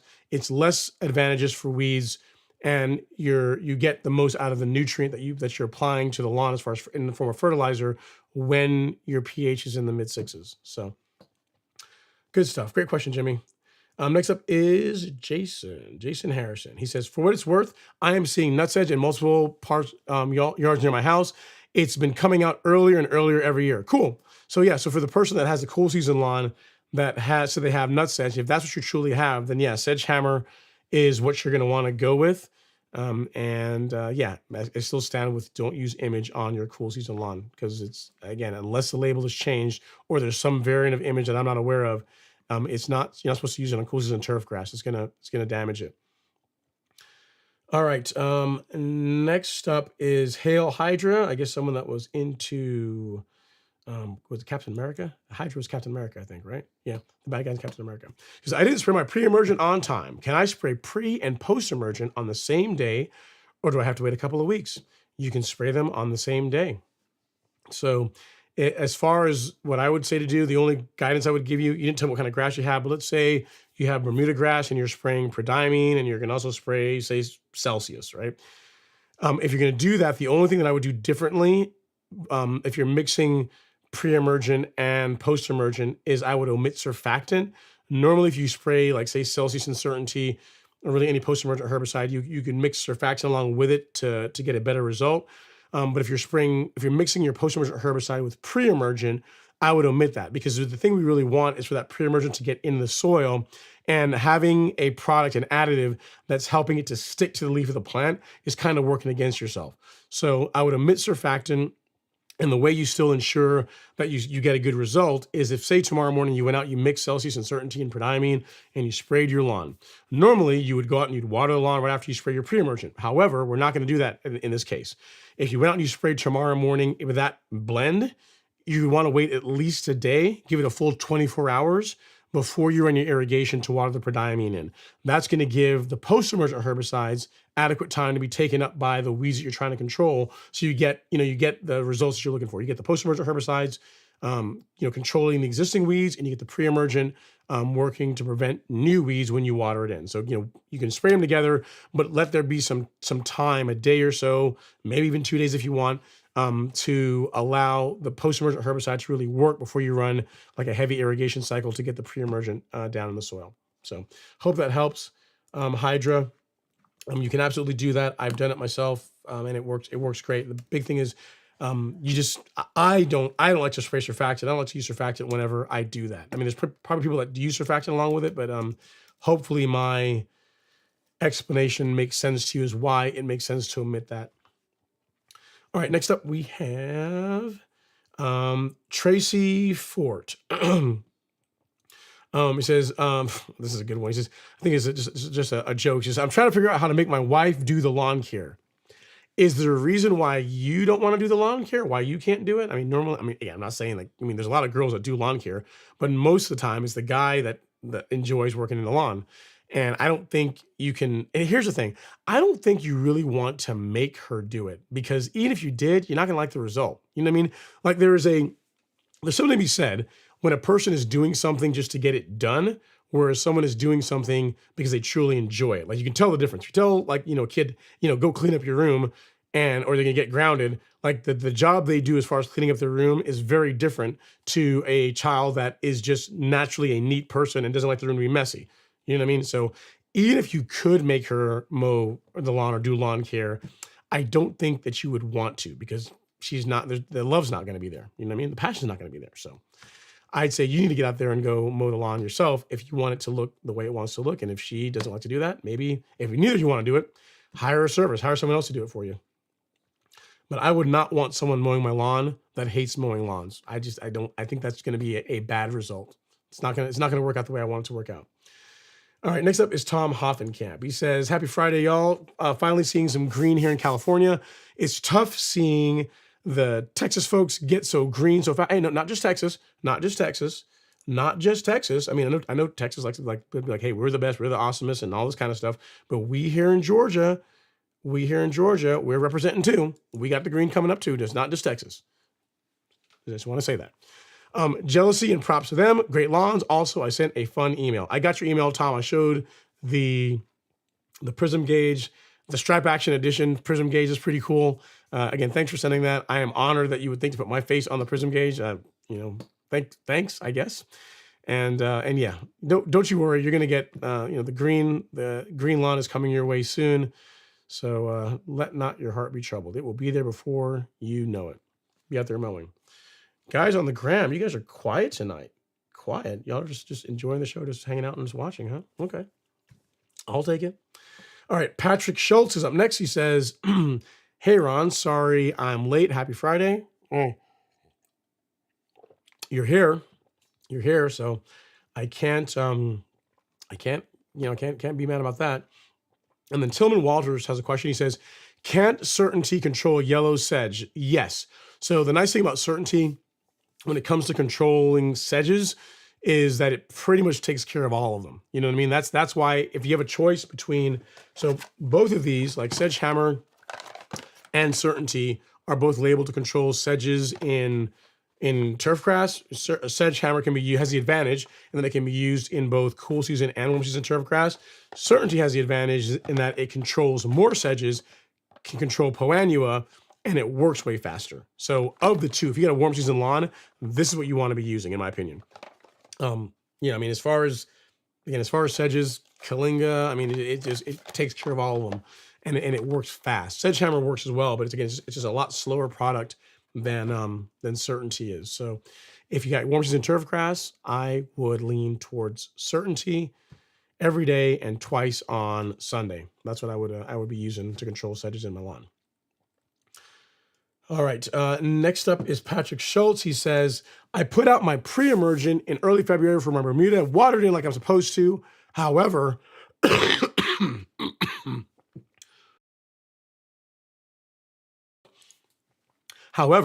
I'm getting a lot of hairy bittercress and some POA coming through. Help! Well, good job getting your pre-emergent out in February, Patrick.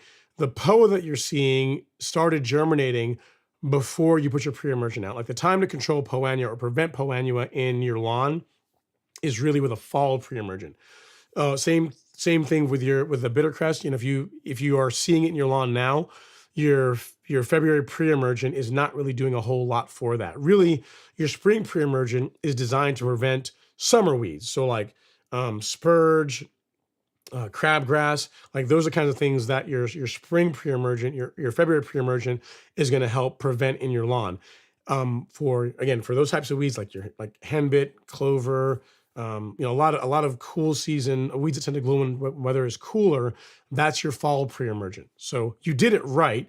You just may not have either applied a pre-emergent in the fall, or you didn't. You maybe only applied did only one app, and that still allowed you to have some breakthrough with the POA. But I wouldn't be down on yourself thinking you did it wrong.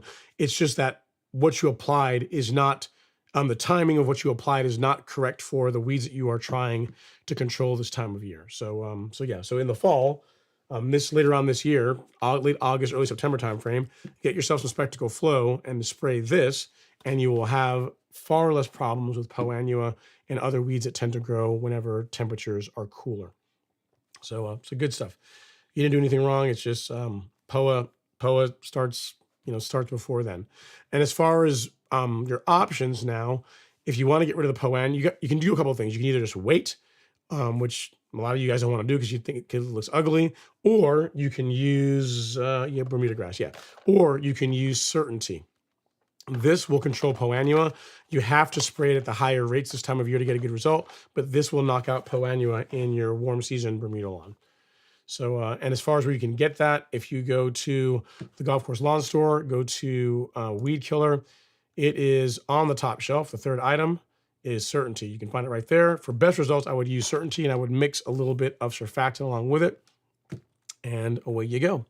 So if you're interested in that, Patrick, I will link put a link here in the chat to the Weed Killer page, and that will get you all squared away. All right. Next up is Cody. He says, "Go dogs, that made my night, Ron." You are very welcome. You are very welcome.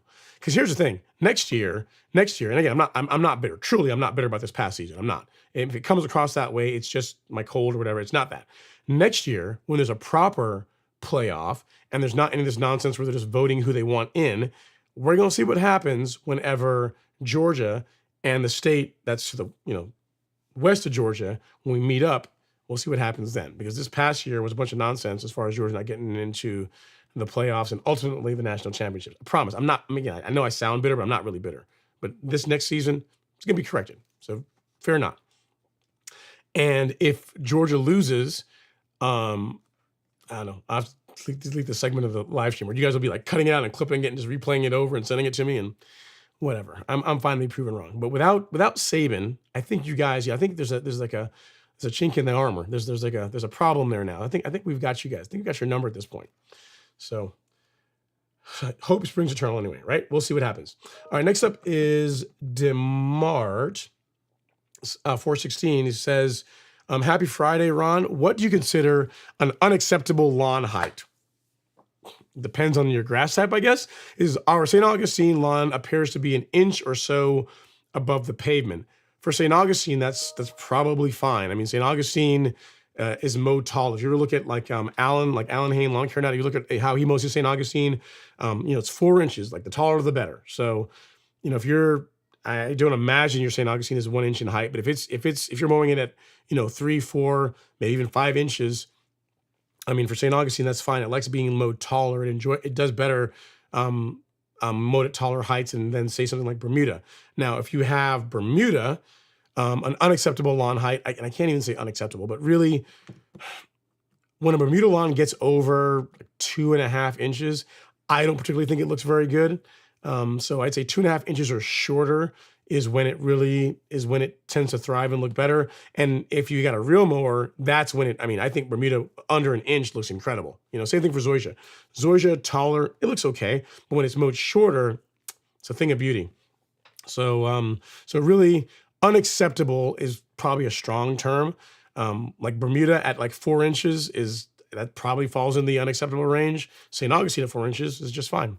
So it depends on your grass type and how much time you have and really how picky you are, how much you care about how your grass looks. I imagine if you're on a live stream on a Friday night asking this question, you probably care a lot about how your grass looks. So, if you're mowing your St. Augustine tall, that's absolutely fine because that's how it's supposed to be mowed. Next up, we have Down for Life is a question here on in Instagram saying, how do you get rid of Poanua? If you have warm season grass, down for life. What you can use is a post-emergent herbicide called Certainty. This is labeled for controlling poa annua. It does actually a pretty good job of controlling poa. You just have to mix it at the higher rates that are specified on the label to get good control. So you got Bermuda, Zoysia, St. Augustine grass, centipede, I mean, any warm season grass, you can use this, and it does a pretty good job cleaning up poa annua. If you have a cool season lawn, there's not a lot of great options yet. There's an option coming out that will be able to, yeah, you got cool season grass. Okay, yeah. So cool season lawn, you can pull it. You can, if you're very careful, you can spot spray with glyphosate, but that's going to cause damage to the surrounding areas. What some other people will do is they will, you can use, it's not going to kill the poa annua, but you can use Primo Max.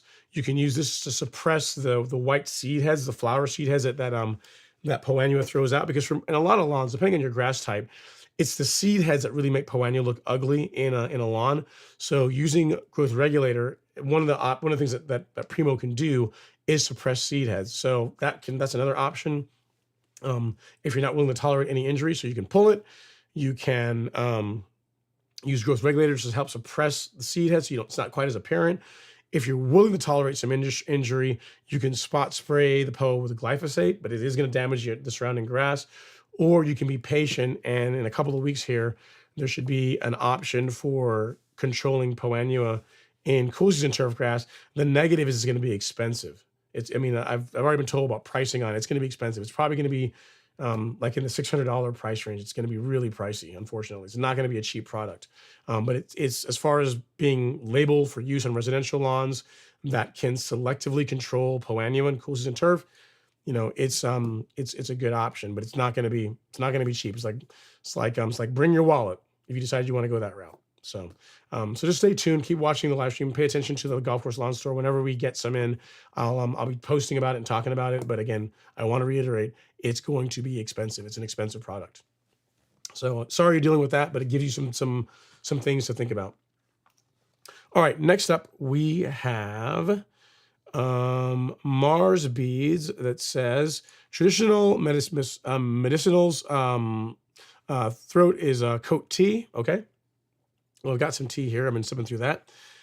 Next up, take a sip. Next up, we have Mark Luna is in the house. He says, hello, Ron. Happy Easter weekend. Hit that like button, folks. Get your green on. That's right, man. Get out there, get your mow, get your fertilizer down, get your lawn looking its absolute best. So to recap, I've already applied my Humic Max. I've already applied my Essential G, and I've already applied my Acelepryn. I've already got that down, watered in. Tomorrow, I'm going to be spraying. I'm going to show you what I'm going to be spraying tomorrow. I'll give you guys a tip, a little insight on what I'm going to be doing tomorrow. Tomorrow, I'm going to be spraying the 901C carbon kit and some Nutrizol, some micronutrient. So this and some micronutrient. That's what's going to be going down on the lawn. I am toying with the idea of introducing some Primo to the front lawn.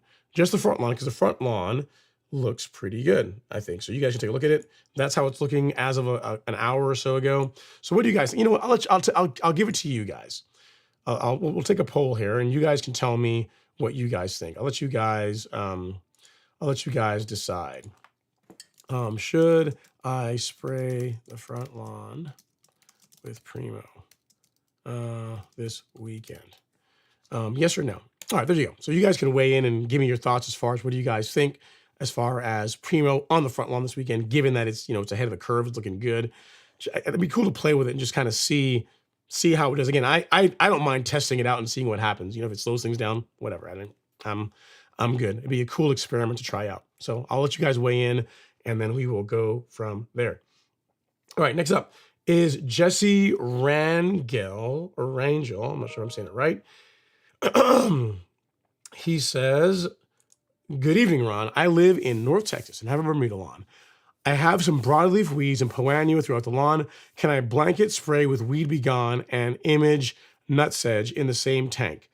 You should be able to.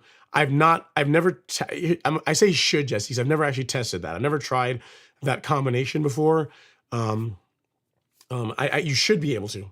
What I would say is you can do what's called a jar test. So get a mason jar add water to it, add a little bit of Weed Be Gone, a little bit of I'm guessing Image to the tank or to the jar, and mix it up and get it suspended and make sure nothing weird happens.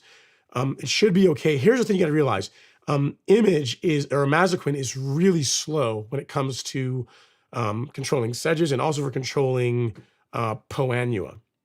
So you could do it, but it's going to be, you know, it's going to be a long process. If you, given that you have Bermuda, I would try and move you towards certainty, towards this. I know it's more expensive, but it's more expensive for a reason. I mean, it's a great product. It's going to do a better job, certainly a faster job cleaning up the Poanua in your lawn than Image is. As far as mixing it, you have to test it to try, but it should, I imagine it would be okay. But again, test it to be sure. All right, next up we have Colin C. Pims in the house. He says, yep, certainly makes sense for sure. I'll keep that in mind. Thanks. You are very welcome. Glad that helps. And then Tom says, hope you get to feeling better. Thanks, Tom. I appreciate that, man. Again, I feel pretty good. I just sound horrible.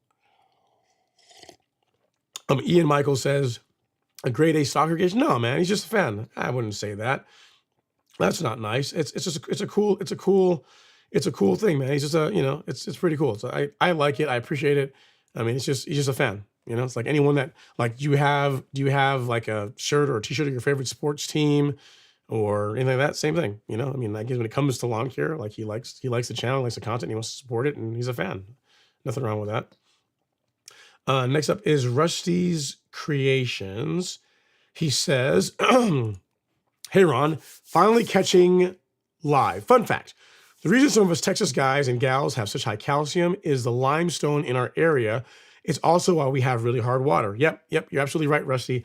And again, that's why I always tell folks when I get a soil test from Texas, they're always like, oh, my Lord, my calcium's so high. What should I do? My lawn will never look good. And I'll tell you, I mean, it could happen, but I have yet to see high calcium levels in a soil hold it back from becoming awesome. So like that typically is not the issue.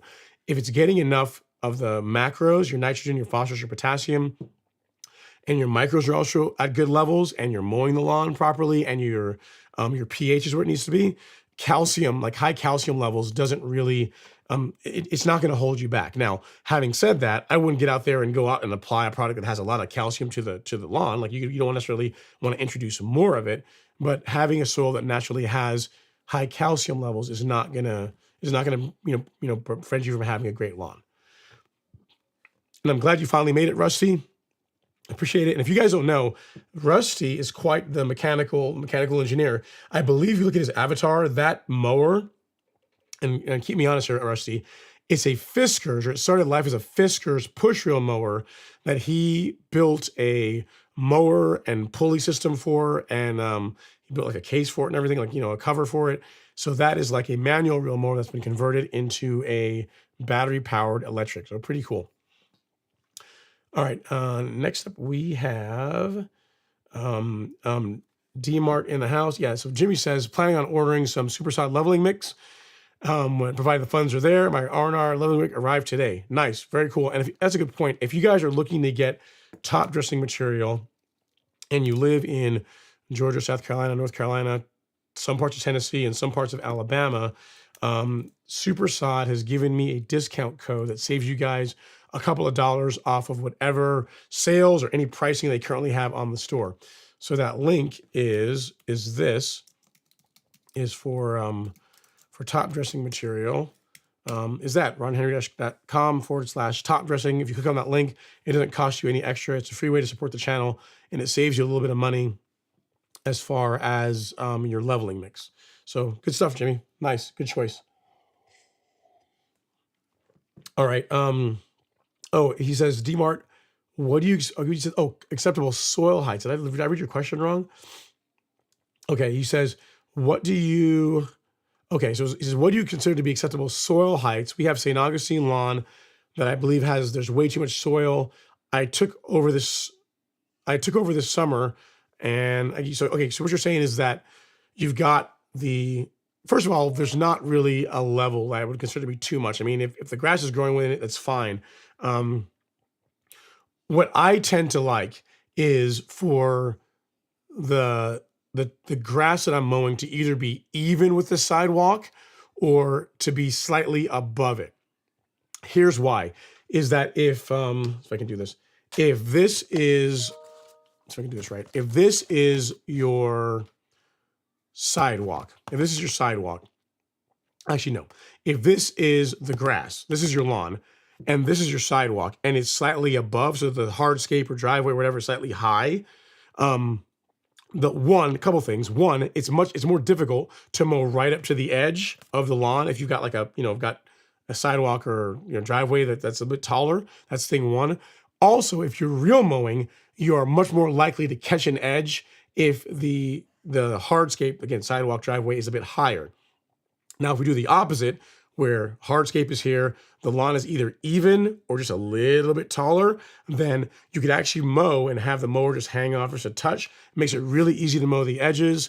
As far as drainage, so if you get rainfall, the water will drain off the lawn easier and onto the hardscape. In other words, if we do the opposite, to where the lawn is lower and the sidewalk or driveway is higher, this area right in here, where you've got the sidewalk or driveway and the lawn, what tends to happen is, unless you've got some kind of a slope, is water tends to pool here, because now it can really only run away.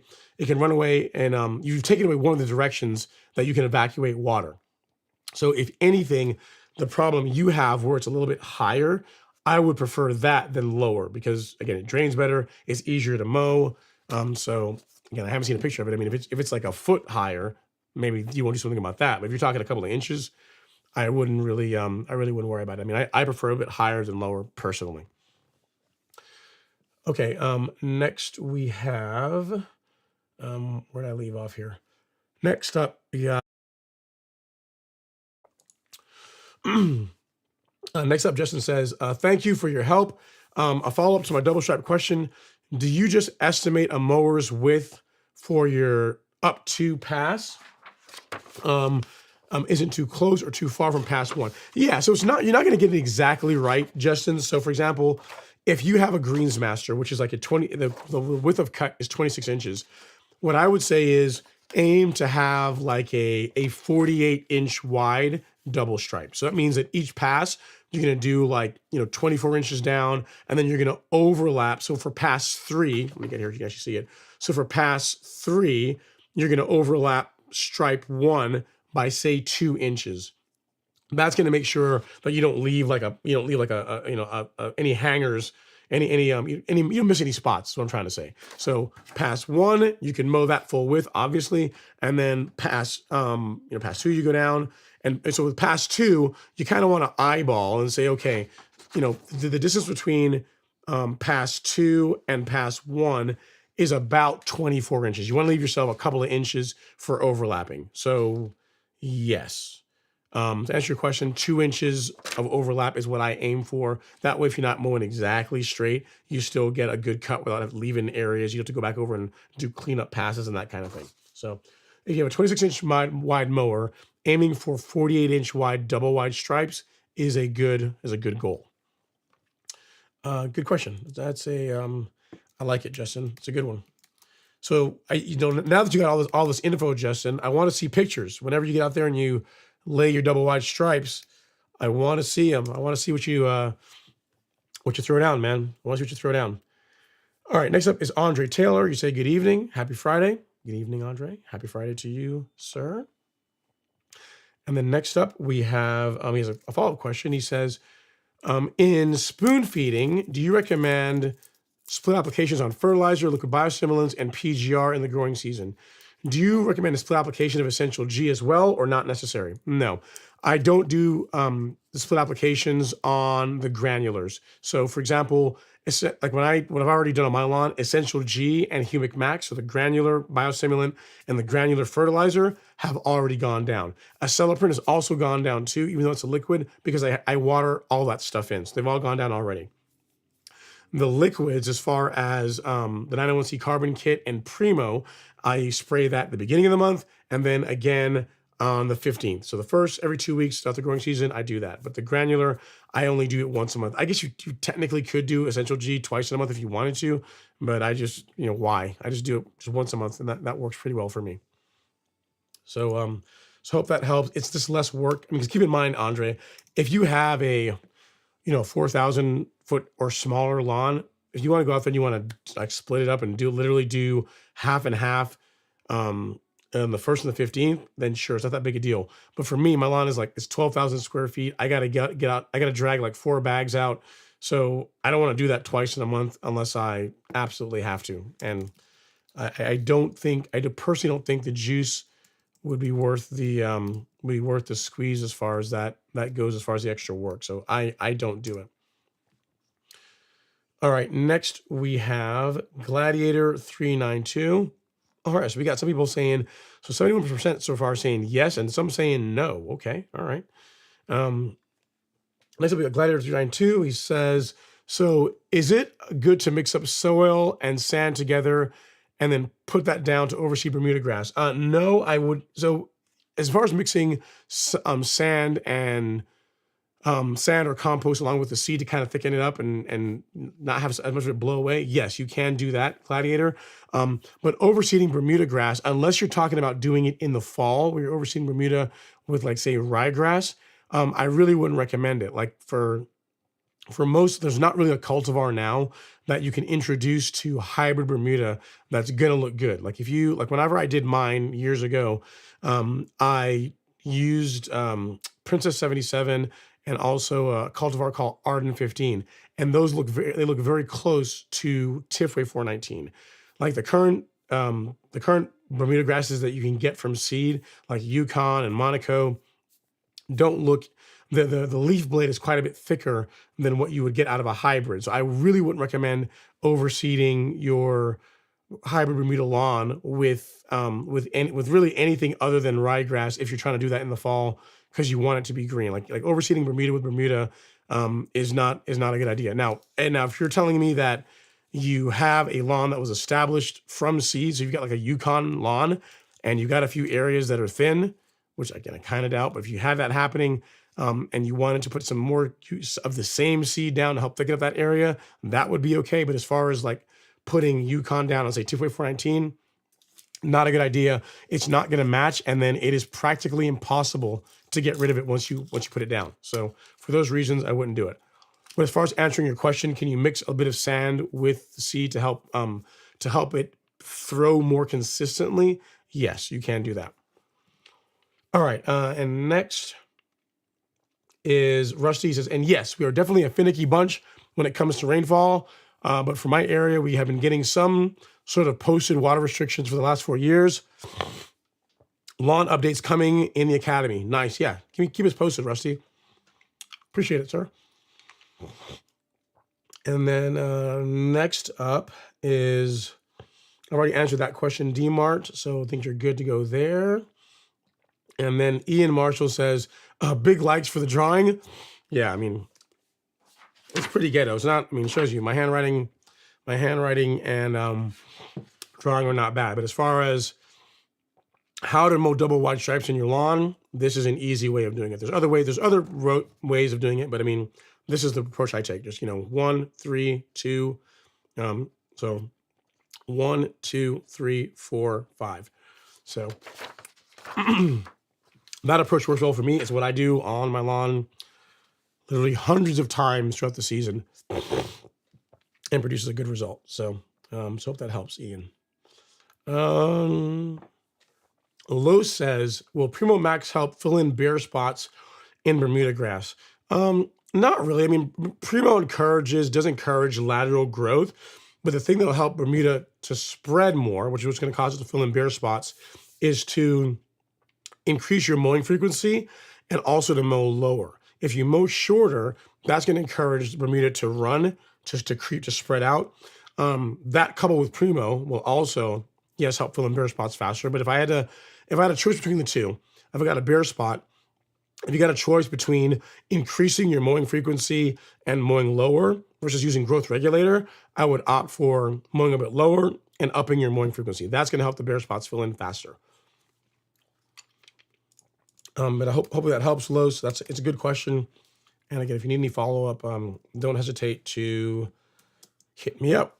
And then next up, we have Soldier. Soldier says, I live south of Atlanta, but I'm hesitant to push heavy nitrogen until May due to possible late freeze risk. Temps are in the 80s with the soil in the 60s. Should I move up my fert schedule this year? I do. I mean, you figure you are south of me. I mean, technically, my weather should be a little bit cooler than yours is, and I've already been fertilizing my lawn since March. And then it being April, yeah, I'm already out. I'm definitely, again, I already put out my Humic Max, the fertilizer I'm going to be using throughout the season. I've already applied that. So yes, if you want to wait till May, you can. But I mean, I think as far as us having any kind of a serious freeze from here on out, is the chances of that are pretty minimal. Again, famous last words, right? And even if we do get some cooler temperatures, it might be one day, maybe. But as far as getting like a stretch where you have, 3, 4, 5 days of temperatures where, the high is in like the 30s, kind of unlikely in Georgia this time of year. Not saying it can't happen, but kind of unlikely. So if you think about last year in March, the third week of March, we got some cold temperatures that stuck around for a few days, but we're past that now. And, we're getting again, the forecast, I can look at the forecast here and see, but I don't think there's anything really to worry about as far as the 10-day. So yeah, I'm looking at the 10-day. It doesn't have a single low in the 30s at all. There's a low that gets into the 40s 2 days out of the 10-day, but everything else low is like 50s, 60s, 50. Yeah. So if it were me, I would feed your lawn. Now, but I mean, it's completely your call. All right. Next up is James Smith. He says, if you're going to chat basketball, don't forget both NC State University's men's and women's Wolfpack teams have made the Sweet 16. If anyone has to ask, NC State University. Oh, cool. Well, congrats to them. I don't really follow basketball as much, but congrats that they are in the Sweet 16. That's good. And he says NC State has a great ag program for turf grass. By the way, yeah, actually, it's a good thing. Funny you should say that. Like if you look at whenever Miramichi Green was developing Carbon Pro G, as far as testing the effectiveness of it, as far as its ability to move soil pH and just what results it produces in the soil, NC State is who they partnered with to do those studies. So if you look on, I think you have to go to like the Site One's website, or if you go to like Miramichi's website and you look up Carbon Pro G, in the documentation there's a study that was done by NC State. So yeah, good stuff. Thanks for that, James. Next up is Our Fragrance Journey, yet another person with bad taste in football teams. He says, hey, Ron, I purchased a small Celsius for around $15 on Amazon. The bigger one is expensive. I have certainty, would like a budget-friendly alternative to Celsius. Recommendations? I don't know. I mean, Celsius, getting it in the small packets is already pretty economical. I would just use this. I really would. I mean, it's as far as a broadleaf herbicide for warm season turf grass, it really doesn't get a whole lot better than Celsius. It's a great product, and it's like not that expensive. As if you're trying to say a friendly alternative to certainty, it doesn't come in a smaller size other than the 1 1/4 ounce bottle. So sorry about that. Unfortunately, they don't make it in a smaller form factor, but it's worth getting because one, a bottle will last you a while, and for what it's designed to do, there's not really a lot of competing products that one, don't have the temperature restrictions and control the weeds that Certainty does as effectively as it does. So if it were me, I would invest in a bottle of Certainty to go with your Celsius. All right, Devin says, I definitely have some secret sauce for the lawn. Haha. See, I knew it. He's saying, yeah, I'm doing all this stuff. I know he's probably got some bottles there, some unlabeled stuff. He's probably got some stuff he's got like in a safe. It's kind of it's like biometrics to open the safe. You got to make sure that no one's around. Even when the wife's there, you're like, sweetie, I love you, but what I'm about to break out here, I can't even trust you to see in this. I mean, that kind of thing is going on. So I'm sure there's some secret sauce. I get it. I know. I'm game recognized game, Devin. I got you. I see. So next up, we got LTX Shep. Says, hey, Rusty, how about sharing / selling us the plans for the Fiskars conversion? That would be really cool. All right, nice. And he says, yes, the mower is built on the Fiskars manual. Yeah, so yeah, Rusty, there you go. You got like a business opportunity. If you want to pass your email address out, in case you want to do that. I mean, you don't have to. If you want to do that, or if you have any desire to do it, you may not. You'd be like, hey, it's too much headache, too much work. I don't want the problems. But if you want to, feel free to. No, I mean, I know you. You're a friend of the channel, and also I think you're also an Academy member. So if you want to, share some guidance, feel free if you so desire. No, you don't have to at all. Your call. All right, next up is Gary Gale. Gary Gale says, hey, Ron, I have Celebration Bermuda grass, and I would like to know, do you have any liquid fertilizer in the golf course lawn soil that I can use in a hose end spray for green up? Not really. Not really. I would recommend not really. The products that we carry are really designed to be applied because they're so concentrated. You're talking like for the 901C carbon kit, like the application rate range is 2 ounces per thousand up to a max of like 7 ounces per thousand. So not very much. And they're also designed for foliar uptake. So like a finer droplet size is how they're designed to be used. So no, I don't. I mean, if you go look at what we have here, if I come and look, where am I? Like all these, they're all designed to be sprayed in some kind of either a handheld sprayer or a backpack sprayer. Nothing that's designed to be used with a hose end sprayer. And again, that mainly is due to concentration. It's the concentration. I mean, again, like a bottle, the rate that I use when I go out and I spray Release 901C and NutriKelp tomorrow, I'll be spraying them at 3 ounces per thousand. So think about that. It's like not very much of that stuff in a gallon of water over 1,000 square feet. It's pretty tough to do that with a hose end sprayer. And again, they're designed to be sprayed on the lawn and then allowed to dry.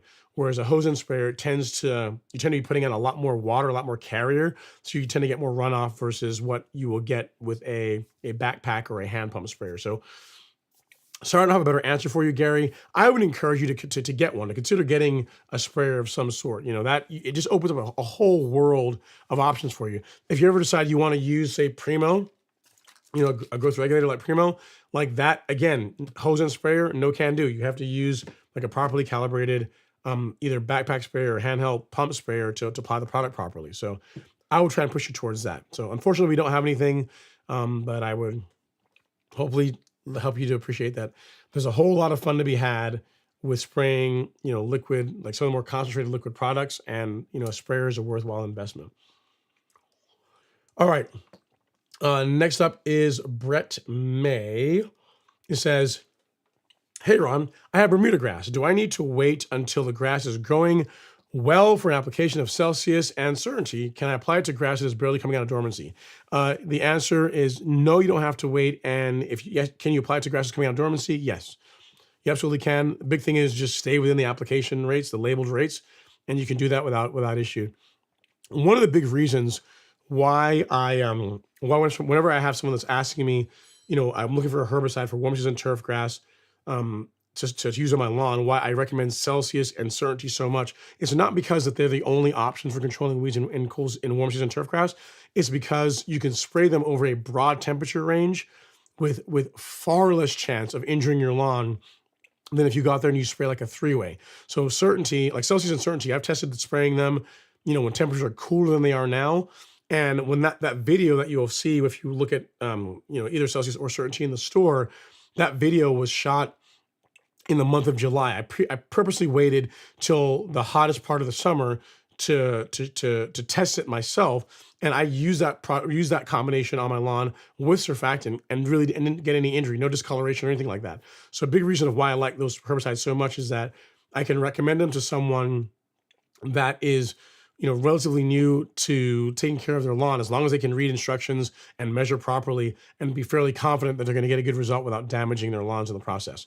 But to answer your question, yes, you can spray them. You can spray them now whenever, as long as the weed that you're targeting is actively growing, you can use the herbicide.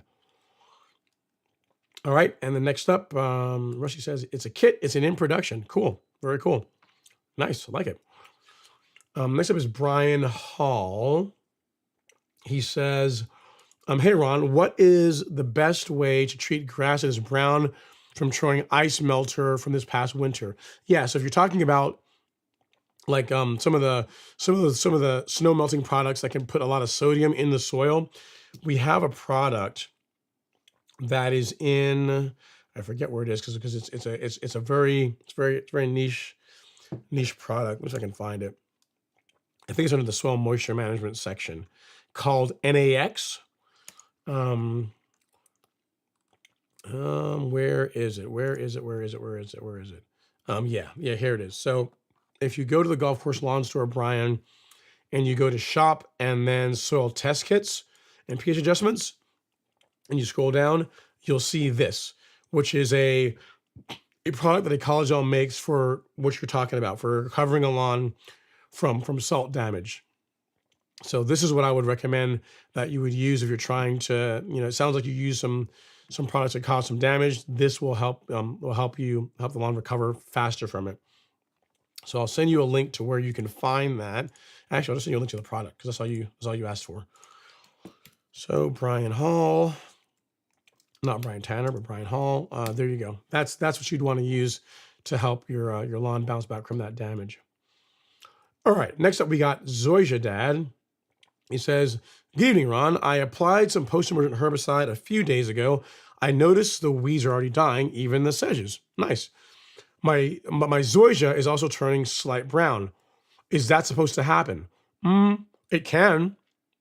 It depends on the post-emergent herbicide you use. It depends on the rate you use, and it also depends on if you use surfactant. If you were heavy-handed with it, that can also cause some temporary discoloration.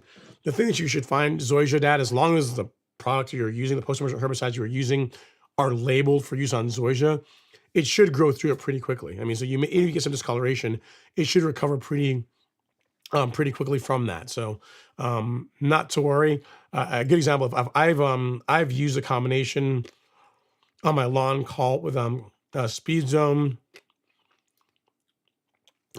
Speed Zone and Dismiss. Good combination. It's a relatively inexpensive combination for cleaning up weeds in your lawn, but it's going to discolor it. Like you're going to get some yellowing, or at least in my experience, every time I've ever used it, even at lower rates, you're going to get some discoloration from that.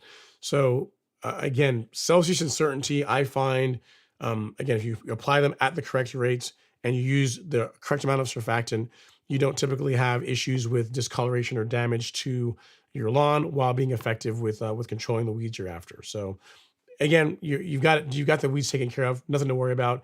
We're going into longer days or days with more sunlight, more temperature. The Zoysia will recover nicely. Don't worry about it. All right. Next up is Mike D. He says, "I heard drawing." Oh, you don't mean this? "I heard drawing, and I immediately thought it was time for the Alex Sterling 1-of-1 giveaway." 1-of-1 giveaway? No, man. Why do you guys want to? First of all, why would you wouldn't even want to mow with that? It's a piece of history. You don't want to mow with that. You take it and put it like in your, some people that they have like a motorcycle and they put it in their living room. It's kind of weird, but people do that. Or you have like a garage with cars that you just collect. Same kind of thing. Like this is that. It's not something to be, I don't think it's something to be used. I'm not gonna mow with it. Like whenever I won it, I was talking to what is his name? The managing director for Allet, and I told him, he said, "So what's your plans? Are you planning to get some cartridges and cut the lawn with it?" I'm like, I said that mower will never see a blade of grass other than whenever it's being transported somewhere for a show or something, and it'll sit on the lawn. But outside of that, it's not going to cut grass. And the way I ensured that I'm not even going to be tempted to use it is I don't even have a battery for it. I don't even have the battery that I would need to be able to use the mower, so it's not going to be used. So yeah. All right. Next up is James Smith. He says, "The handwriting and drawing is just proof you're part of the IT security world." Is it that bad? My handwriting is not great, but it's not terrible, is it? Not, I guess. I guess, that could be like the drawing of the three-way handshake, sin, synac, ac. So I guess it looks like you could, if you turn it sideways, you could use it like that. Like, here's how a connection gets established. First guy sends a message and this guy responds and then this guy, and then connection's up and away you go. So I guess, I think, overall, I think as a species, like most people have, I think, worse handwriting these days than they did years ago due to the fact that we just type so much more now. Like when I was younger, my handwriting was like, even when I write now, I write in cursive. Like my handwriting was much nicer, way better than it is now. It's gotten terrible because I just don't write as much anymore. There is that. Zoysia says, hope you get to feeling better. Thanks for all you do. You are very welcome. No problem at all. Thanks for the well wishes. Again, I feel pretty good as my voice just sounds like garbage. All right. Next up is, all right, we got Adam Carter. He says, Ron, the 12024 you sell, I tried to get at site one, because I don't want to wait on it, but you says I can't get it because the product's not available for sale in Georgia. How do you sell it? But they can. Well, I can tell you where you can get it. If you go to the golf course lawn store, like right here to the lawn fertilizer section, we've got it in stock right now, shipping. And I believe you're in Georgia, and based on where it ships from, it's like next day shipping. So if you were to order it, say today or tomorrow, it would likely ship. It's going to ship Monday, and you would have it Tuesday. As far as why other places don't carry it or can't get it, what you will often find, Adam, is that I know this from my personal, is that as far as the minimum amount of the product that you have to buy, like some places just don't want to get that much, and especially you have one person. If you think about it, right? Like you are, you're probably the only person that goes in there and asks for the stuff. So they're not going to go out and buy a pallet of it and just have it sitting there for a person that only wants one of it. But I can tell you, again, I'll even send you a link to it because I'm that kind of guy. You can find it right here in stock and shipping at the golf course lawn store. And I can assure you that it's labeled for use and can be sold in Georgia. We have it. All right, next up is Gordon. He says, can I dissolve prodiamine into a 2,4-D application? Can I dissolve prodiamine into a 2,4-D application? I don't know what you mean by that. I don't know what you mean by that. If you're saying, can you spray 2,4-D along with prodiamine? I would imagine so. I mean, the same rules would apply as if you're spraying let's say Celsius along with prodiamine. But check the label. I mean, check the label for not so much for prodiamine, but for 2,4-D. Make sure there's no guidance that says, hey, don't mix this with anything else. But yeah, as far as doing that, I just off the cuff, I imagine it would be okay. But check the label. It's just that's not a combination that I've ever sprayed myself. So I don't know how it would work. The thing is, you're saying is, can I dissolve it? That's the thing that's kind of throwing me for a curve. If you're talking about like you have prodiamine that is the water dispersible granule, like the yellow pellets, like if you are gonna get that suspended in water and then add post-emergent herbicide to the tank, like 2,4-D, I've not tested that, but I imagine it would work fine. But if you're saying as far as dissolving prodiamine into like actually like a bottle of 2,4-D, like that I would not do, and I don't think that's what you're referring to. I think you're talking about mixing them. If you're talking about mixing them, again, I imagine it would be okay, but I've never tested it myself to know for sure. So do a jar test it yourself, or just do some research online and see if anyone else has done it, and then proceed from there. But it should be okay. All right, next up is Gordon. He says it's a 007 from Garden Mastery. Okay, yeah. So if you're asking if you can use, So if you have a granular pre-emergent, so a 007, I don't know how you would mix that with 2,4-D in liquid form. So no, you'd spray them separate. You'd apply them separately. You would go and put out the pre-emergent, your prodiamine in granular form, and then you would go out and spray the areas of the lawn that you're trying to control with a post-emergent herbicide with a 2,4-D.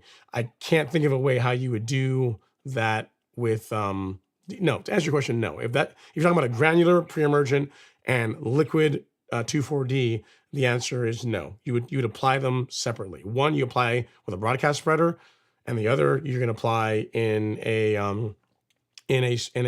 sprayer, like a backpack sprayer or a pump sprayer. I mean, there are granular products that have 2,4-D in them, but again, like a good example that comes to mind is like the Spectricide, like the weed stop from Spectricide that I believe it has 2,4-D in it, I think.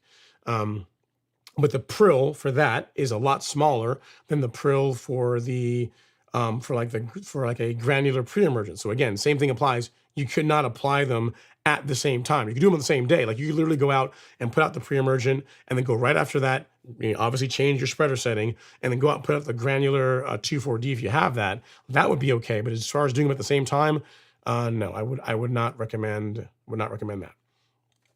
All right. Q-Dog says, is a 16-4-8 fertilizer, is it a good one to get down? I have Bermuda grass in Atlanta, Georgia. If you have a soil that requires phosphorus, then yes. So if you don't need phosphorus, a 16-0-8 is what I would go for, Q-Dog.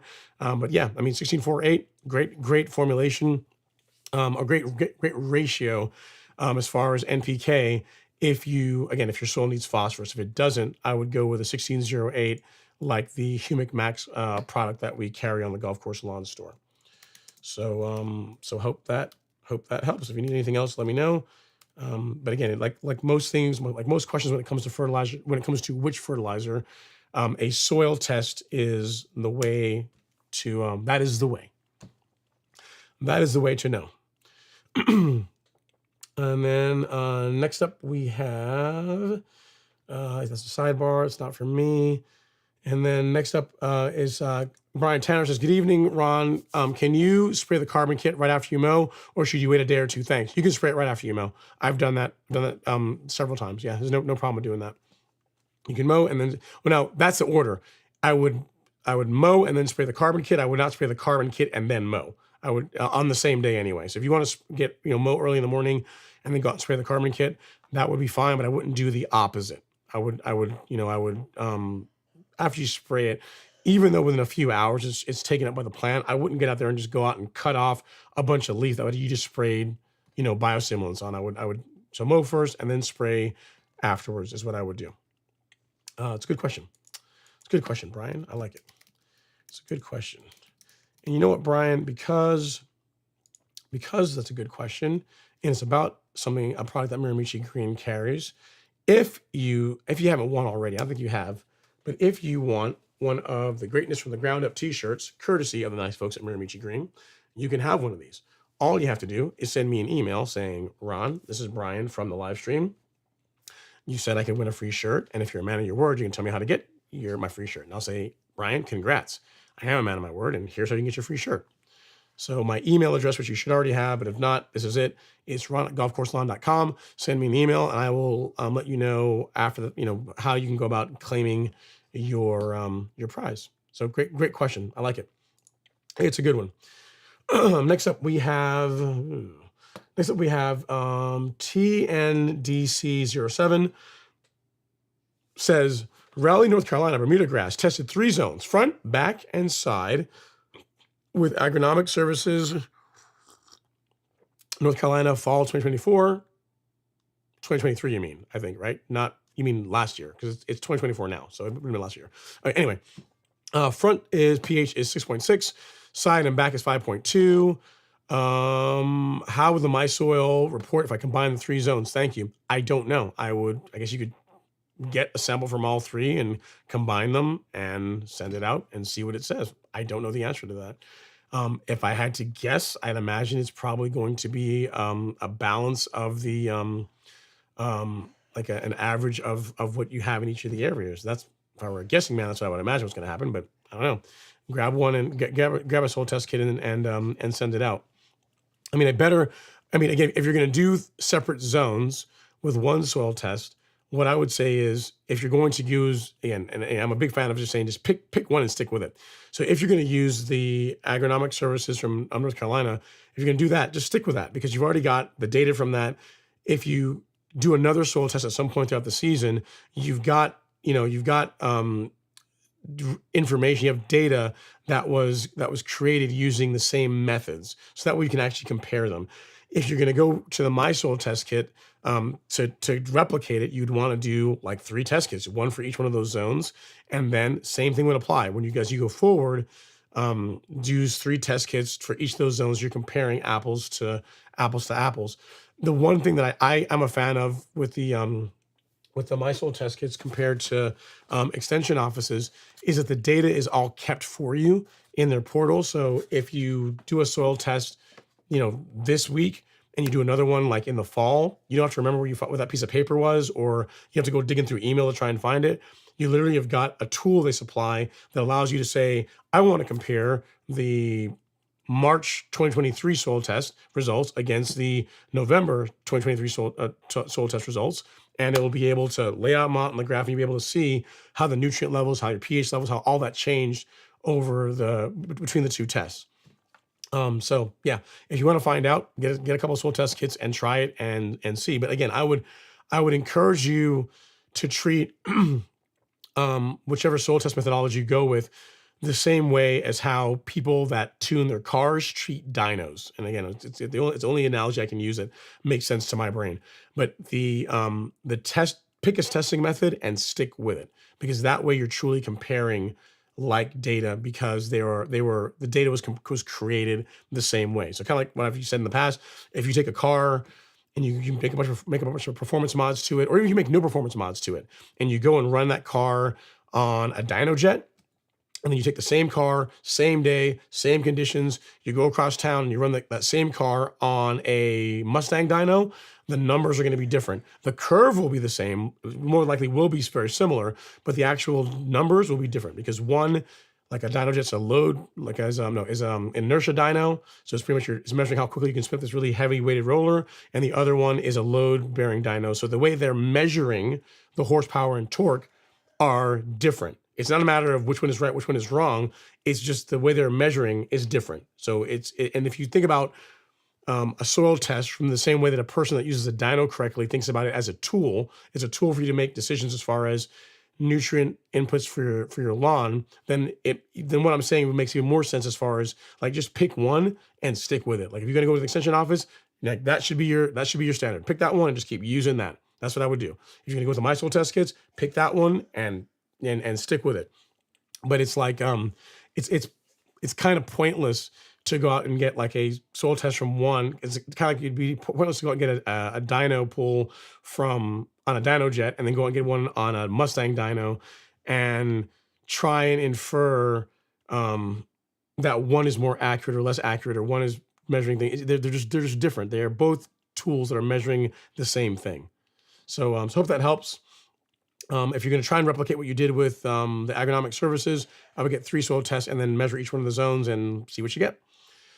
All right. Next up, we have Hootie Vash. It says, you have any herbicide suggestions for doveweed? Comes back every year in mid to late summer. Yeah, so I have used Celsius for doveweed. Many folks will tell you, oh, Celsius isn't great for doveweed, but I disagree. I've used it and I've got good control with doveweed using Celsius. Another option for it is a herbicide called Blindside. Blindside, they say is better against doveweed than Celsius. But again, I've personally tested it and it does work. It does work well for me.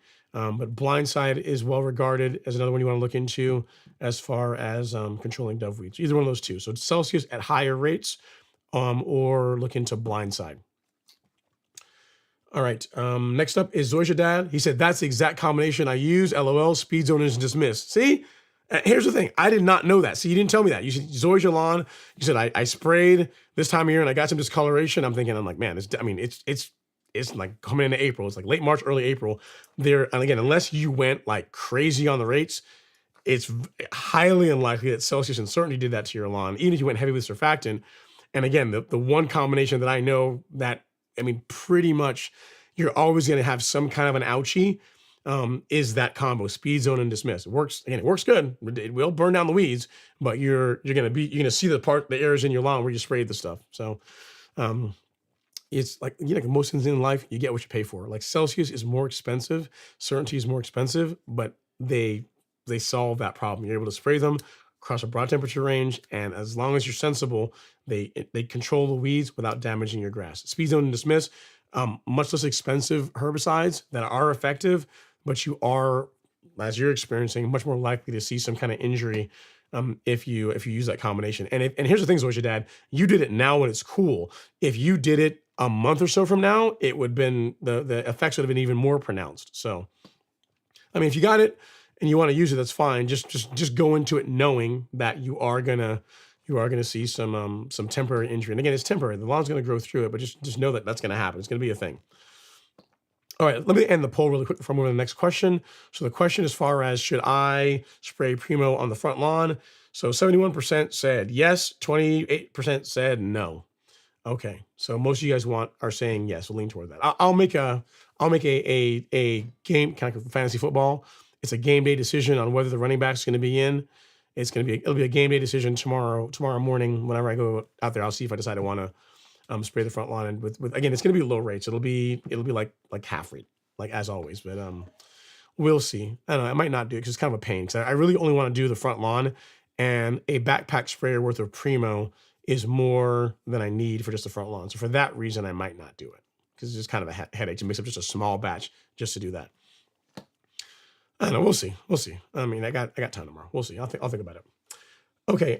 Next up, you said, thank you so much. You're very welcome. I'm sorry that the combination gave your lawn an ouchie, but at least you know. And it's not just Zoysia. People are saying, oh, Zoysia is too sensitive. Bermuda, same thing. It's still going to cause an ouchie. Next up is Gary Gale. He says, hey, Ron, do you ever think about getting Celebration Bermuda grass plot to put alongside the other grass plot? It's really beautiful Bermuda. I wouldn't be opposed to that. Apologies. I guess I could have some Celebration in a planter. I'll actually see where I can find it. I'm not sure where I can find it around here. That's a good point. I can see, it'd be nice to have some Celebration and also maybe another planter of Tahoma 31. So we're gonna have two Bermudas and a Zoysia, the compadre. Yeah, that's a good idea, Gary. I will look into that. Good call. And then No Name says there are two type of people in this world: those who can understand binary and those who don't. It says 10, but if you read binary, like the second position is 2. It's like 1, 2, 4, 8, 16, 32, 64, 128, and so on and so forth. But yeah, it's good.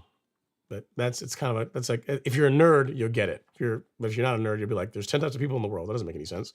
But really what he's saying is there's 2, because 1, that bit being sets the two positions. So it's 2.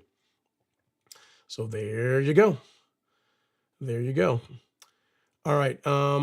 Next up, we have Fresh Apples. He says, for this season, I got a manual Earthwise 16-inch 7-blade mower. Before we proceed with the rest of your question, we will clap it up and recognize your new piece of equipment. Nice stuff.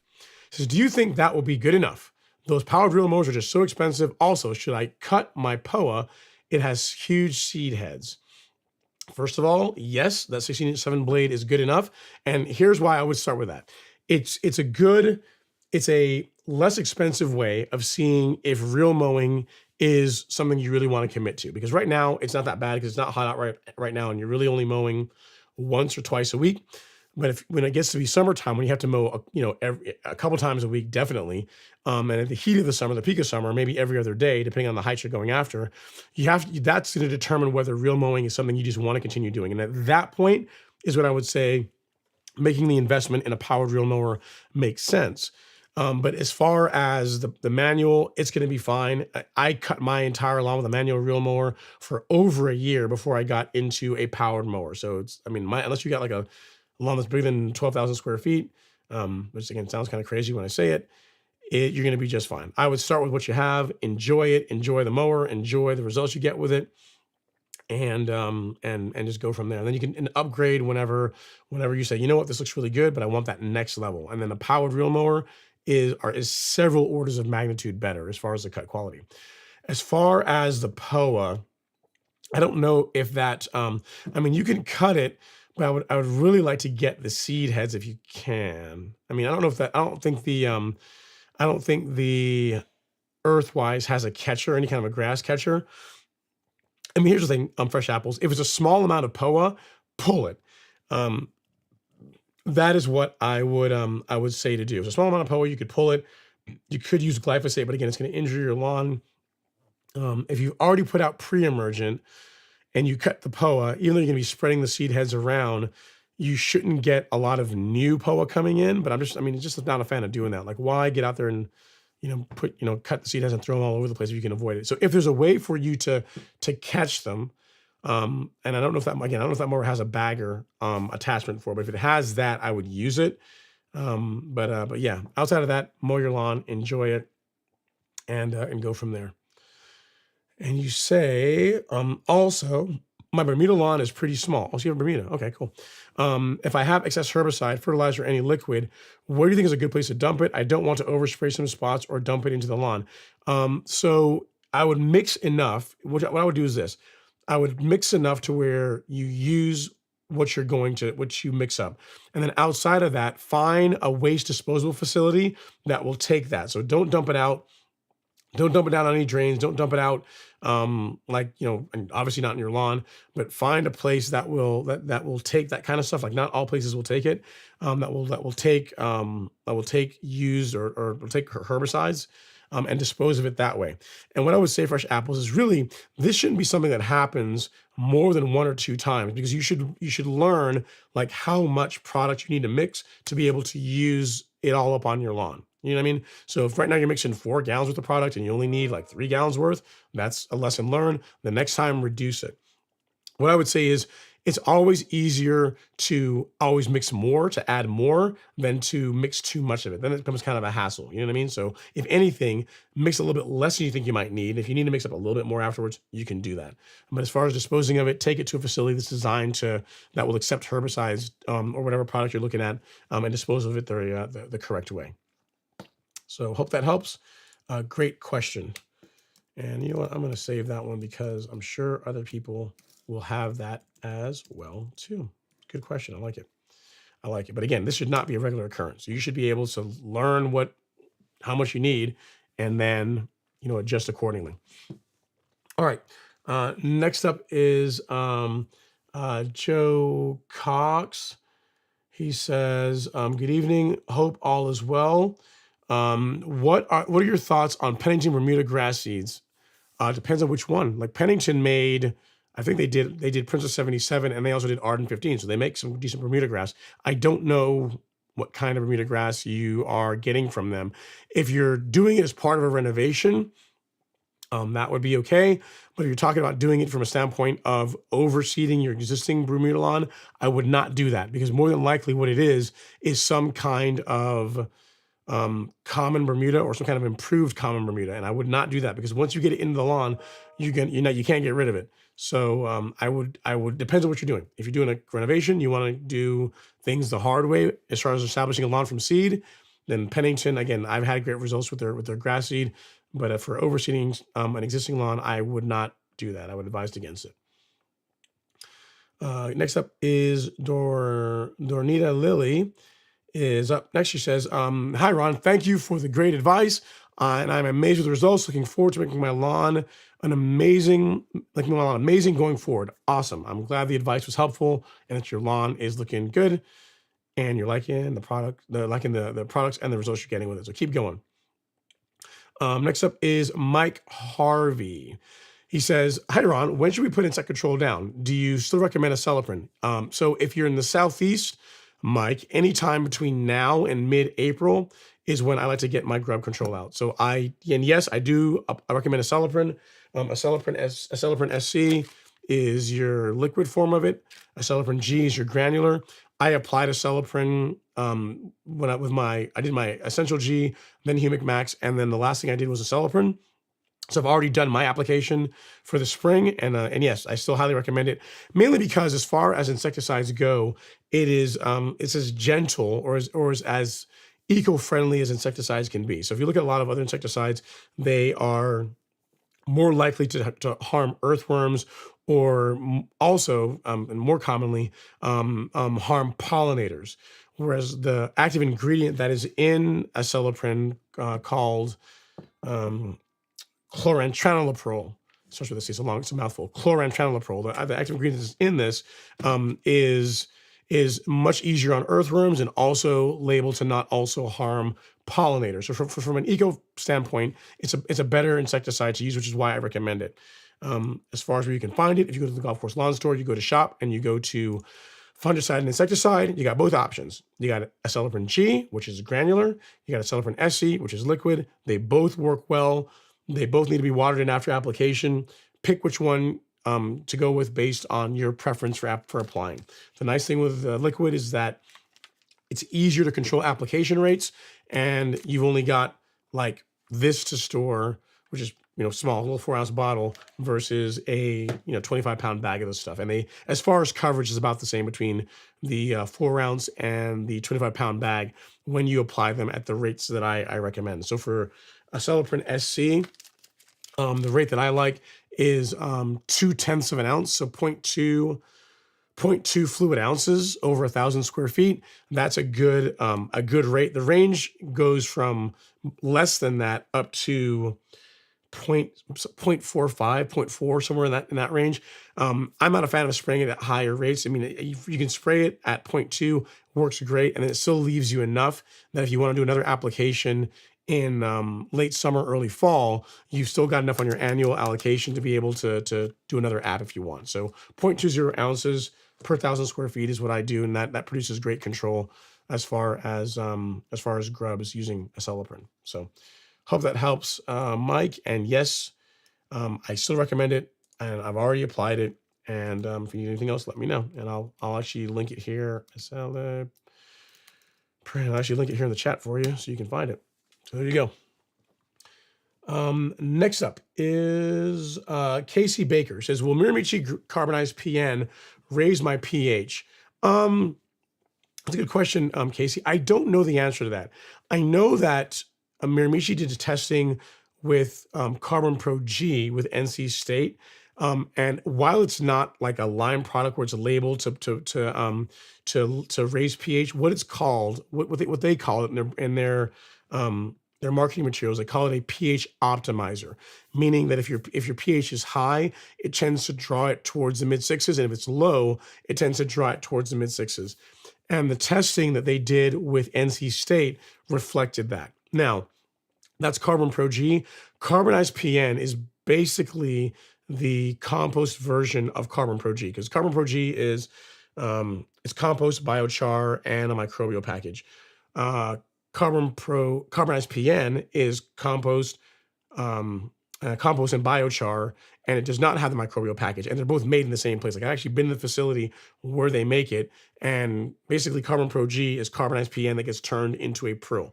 So I'd imagine you would see similar results, but I don't know for sure. I'll ask Miramichi and see what they say on that. But I know with carbonized PN, with Carbon Pro G, testing has shown that it'll help move your pH to the mid sixes. And I'd imagine it would be the same thing with carbonized PN, but I don't know for sure. If you're looking to raise your soil pH, I would use lime. I would not use carbonized PN or Carbon Pro G. Like that's like a side benefit of them. To raise your pH, use a lime product. That's what I would go for. All right. Next up, we have Brett May. He says, Ron, I have 1-year-old Bermuda lawn. Would it be appropriate to aerate and level on a year-old lawn? Sure. Yeah, Bermuda, that'd be just fine. Just fine. I mean, a few months after you put Bermuda in, you can aerate. I mean, you can aerate and level it. That'd be just fine. A year is more than good. Would not be concerned about that at all, because within a year it's already well rooted in, it's established. Yeah, get out there and aerate it and do a top dress or lawn level. That's just fine. As far as lawn leveling, some guidance I would tell you is that go light. Go light. The amount of product you're going to want to apply is between a 1/4 of an inch to 1/2 an inch. I find that produces a good result. because that's going to allow you to level uneven areas of the lawn, and still without stressing the turf so much that it takes it longer to grow through it. So a quarter of an inch to half an inch is still going to allow the tips of the grass blades to be exposed, and then that's going to allow it to grow through. So that is what I would do, Brett. Get out there, have fun leveling it. It's I gotta warn you, it's one of those things when you start a lawn leveling project, it's one of those things where for the first hour or so, 2 hours of it, it's like awesome. It's like going on a road trip. You're like really excited when you first get going in the car, but then the hours drag on, and partway through you kind of question your life decisions as why you're doing this and why you just pay someone to do it. But then when it's done, you really enjoy it. So just know what you're signing up for. It is a lot of work, but it's a ton of fun, and the lawn looks awesome when you're done. And a big side benefit is outside of appearance, the drainage situation in your lawn is going to be vastly improved. All right, next up is Will Covey. He says, "Hope you're doing well, Ron. I mowed my turf type tall fescue lawn with the Fiskars reel mower for the first time today at 2 inches, and man, what a workout! I have a 10,000 square foot lawn, and it's no small task. I got it for free. Fun toy.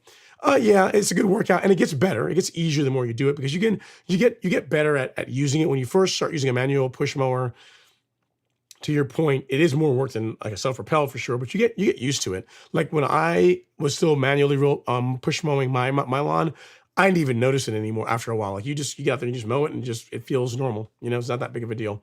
So the more you do it, the better you will. The more normal, I would say it doesn't get easier. You just get better, right? You just get acclimated to it. So it's not that big a deal. All right. Next up, we got a big boost table. Big boost table. Is this what you're a car guy? You got the low boost and the high boost table? The kill mode table. I got you. He says, "Hey Ron, do you recommend Dominion 2L insecticide to control grubs?" I've never used it. I imagine it would be fine. What is in that? I don't know off the top of my head. I'm not sure off the top of my head what's in Dominion. Is it like bifenthrin? Dominion 2L. I'm not sure if there's different versions of it, but I mean, what I'm looking at is maybe there's a different version of it. It looks like it's for termites. I have to check the label on Big Boost Table. Maybe it is designed for grub control too, but it says termites and other insects. Let's see here. Is it labeled for grubs as well too? Yeah, it is labeled for it. Yep, for the larvae of grubs. Yep. It does have an application rate recommendation for grubs. So yeah, I don't know how well it works. I mean, probably fine. But it's yeah, okay. Yeah, I see the active. Yeah, it should be fine. I see the active ingredients in it. Yep, that should be okay. Big Boost Table, if you want to go with that instead of something like a Celiprin. And again, that's what's one downside to a Celiprin. Even though it is a more eco-friendly insecticide, it's more expensive, right? But it's also as far as coverage is really good too, right? So it does your grubs and also has great coverage for really any turf caterpillars. So it's like sobweb worms, armyworms. It's also excellent for that as well too. But if you want to go with that, that will do the trick. And then next up, you said, Mike says, "Thanks. I guess I know what I'm doing this weekend. Do you know more than one application per year? I need to find out those darn armyworms." Yeah. Also, armyworms, if you're looking for that, typically a little bit later in the season. So one app now, and then do another one in like late July, early August, and then that should be good control. That should cover you for the grub life cycle and also cover you for the armyworm life cycle. So you should be good with 2 apps that are spread apart a bit. And then Big Boost Table says, "LOL, I am a BMW E30 with 800 wheel horsepower." I figured that. I'm like, Big Boostable. I mean, this sounds like a guy that's like sounds like a car guy. Okay, cool. I got it. Nice. Yeah, I picked up on it. E30 with 800 wheel horsepower. Okay, so I get it. And I know your answer is going to be, why not? But 800 wheel horsepower, why? I mean, you just probably spinning through, probably at least through third, I'd imagine. So I mean, I don't know. Maybe you. I guess you probably just roll into. You're probably not giving it the full meat and potatoes until it's rolling. But 800 wheel horsepower is a lot, man. I mean, I had 600 wheel horsepower in my RS, And that was nasty. I mean, that was a car that genuinely felt like when that turbo lit off, it literally felt like it was trying to kill you. So I can't imagine 800 wheel horsepower in an E30. That's I don't want to say insanity, but we'll say it's spicy. Sounds spicy. Sounds like fun. All right. Fresh Apple says, thanks for the advice, Ron. I'm new in the neighborhood and everyone has terrible grass. I'm hoping I'll be able to get the best lawn this season. I'm hoping that you can get that too. I mean, given that you said everyone's got bad lawns, you raising the standard will be nice, and maybe everyone else will take note and do the same thing too. So, and the cool thing is, given that you're in an area or a neighborhood with bad lawns, not gonna be hard to stand out, right? So that's it. If you make a mistake, it's not gonna really show. It's gonna look bad like everything else. So enjoy it. That's all I can tell you is enjoy the process. And it's the fun part of lawn care is that it's not always perfect, and even when you get it perfect, it doesn't stay that way forever. And that's what I really like about it. He says, okay, it's a new construction. So it's bumpy and a ton of rocks too. I might need to level the lawn. Sounds like it. Sounds like a level might be in your future, sir. Sounds like it might be in your future. And then next up, we got Will Covey. He says, I have an E30 with an M50 swap. You are insane. Why? You guys, good Lord. I want a turbo soon. Fun cars. Nice. Very, very, very cool. I will tell you, man, no one, like the BMW straight six, the straight six engine, like what I have in the Super, it's a B58. It's a lovely engine. Like BMW does one thing right. They can build an engine. A straight six engine, thing of beauty. Thing of beauty. Sounds awesome and just loves boost. And unless you really mess up the tune, you can have a hard time breaking it. So yeah, awesome engine. All right, next up is Joseph Joe. He says, Ron, love your live shows. Keep up the great work. I will try my best, Joseph. I really appreciate you coming by to stop by and say hello. And if you guys keep showing up, I'll keep showing up. So, and again, I apologize for my voice. I know it sounds like garbage today. So next up we have, next up is, I think that was our last comment. Actually, no, last comment has nothing to do, actually has to do with cars. He says, I'm building to go to 100 wheel horsepower now. Here's the thing, Boost Big Table. I will tell you this. I mean, and again, you can do what you want to do because I know we're at the end of the live stream, so we can chat about other topics too. Here's the thing that you're going to find is that once you start go down this path of 1,000 wheel horsepower, which sounds really awesome, is that you can build a bottom end, that you can build a head that'll flow that much enough power to flow enough air to make that much power. You can build a bottom end that'll hold it. But then you're going to start breaking other stuff, like 1,000 wheel horsepower. You're going to start breaking transmissions. You're going to start breaking axles. Like you're going to start breaking other stuff. So just something to keep in mind that it's not, when you go down this road, it's not going to be just, it's not going to be just just the bottom end. That's something I realized with the RS. You can build a bottom end that can hold 600 wheel horsepower, but then you start breaking transmissions because the synchros don't, like when you're power shifting, it doesn't like that. You're flat foot shifting it. It's awesome, throws flames and great way to get down the road quickly, but not so great for the tranny. So just something to keep in mind. Just from a guy that has owned an Evo 240SX, Focus RS, and now a Supra, and has tuned all of them to varying degrees, has spent way more money on cars than I have on my lawn. I'm just going to say, just tread carefully because it sounds like fun. Like the dyno is one thing, but living with it is completely another. So just something to keep in mind. All right.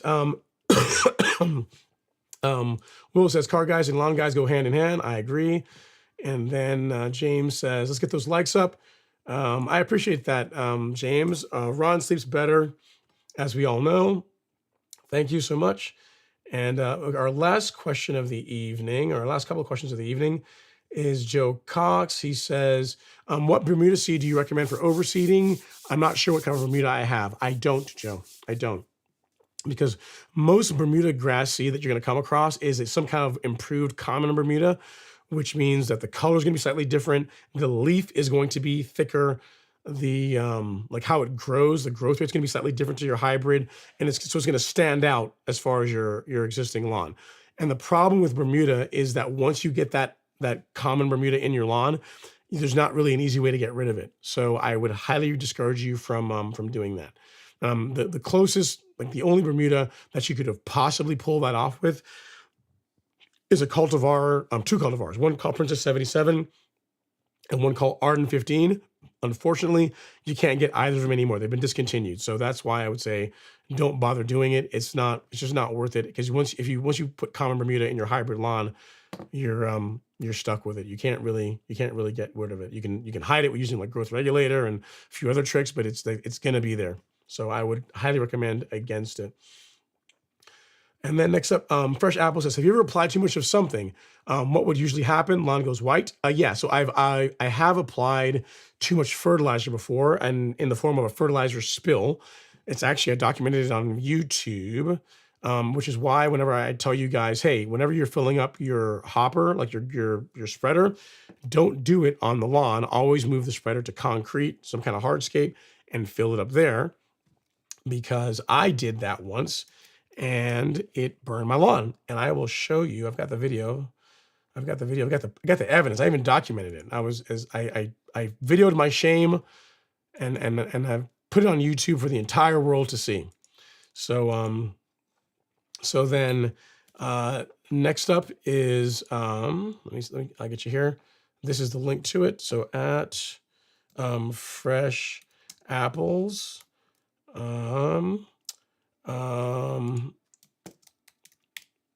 Up next up is Fresh Apples. This is the link of it, of me burning my lawn. So Ron burns his lawn. And it was not intentional. It wasn't like I went out there and said, hey, if 5 pounds per thousand of fertilizer is great, 15 pounds is even better. It wasn't like that. It wasn't a conscious decision. It was, if I remember correctly, I think I was filling up the hopper. And I think I walked away from it for a minute or something to go inside to go do something, and came back out, and then just continued on spreading it. And then when I was walking along, I saw there was like an area with a bunch of fertilizer there, and I tried like vacuuming it and getting it up, and it didn't matter. As you'll see from the video that's there, you can see the results of it. And the lawn bounced back, it recovered. But lesson learned, if you want to like refill the hopper with like something like Essential G or Carbon Pro G or some kind of like, inert or like biostimulant, something that you're not really going to burn the lawn with, that would be okay. But any kind of fertilizer, I don't know, maybe an organic fertilizer, you could risk it. It would be fine. But anything synthetic, any kind of synthetic fertilizer, I would not. And just as a good habit, it's better to do it on a hardscape. Like if you're putting insecticide in it or pre-emergent in it, like do it on like a sidewalk or a driveway or something like that, because if the hopper happens to be open, or you get your setting wrong, or it's not fully closed, and someone's leaking out, you're not going to make a mess of your lawn. So as a general rule, outside of Essential G, I don't put anything in that hopper of my spreader unless I'm on the patio or on the driveway. Essential G is the only thing, because it's compost and biochar and stuff that's not going to burn the lawn. All right, our last comment.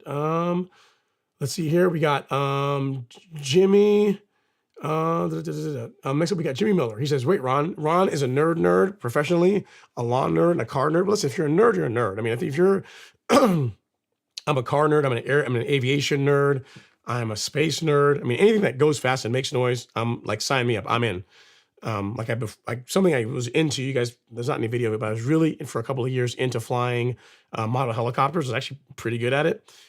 So that's like a really nerdy occupation to get into. I mean, that was like flying 3D, if you know what that is. I mean, if you don't fly helicopters, it won't make any sense to you. But I mean, yeah, that, model airplanes, a little bit, but mainly model helicopters is my thing. RC cars,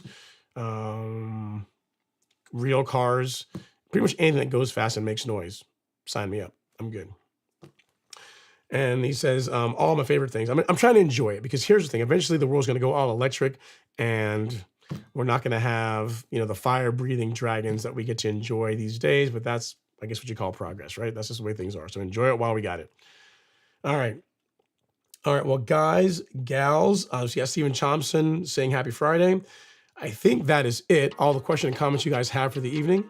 On that note, we'll cue the outro music. Again, apologies for like me sounding like this, sounding like a smoking problem or something. Thank you guys for chiming in, coming in to take some time out of your Friday evening. I know there's other places you could be, but I'm glad that you came and hang out on the golf course Lawn Store's live stream. Appreciate all you guys. Again, get out there and do something fun in your lawn this weekend. Get out, fertilize, mow, or just watch your grass grow, whatever floats your boat.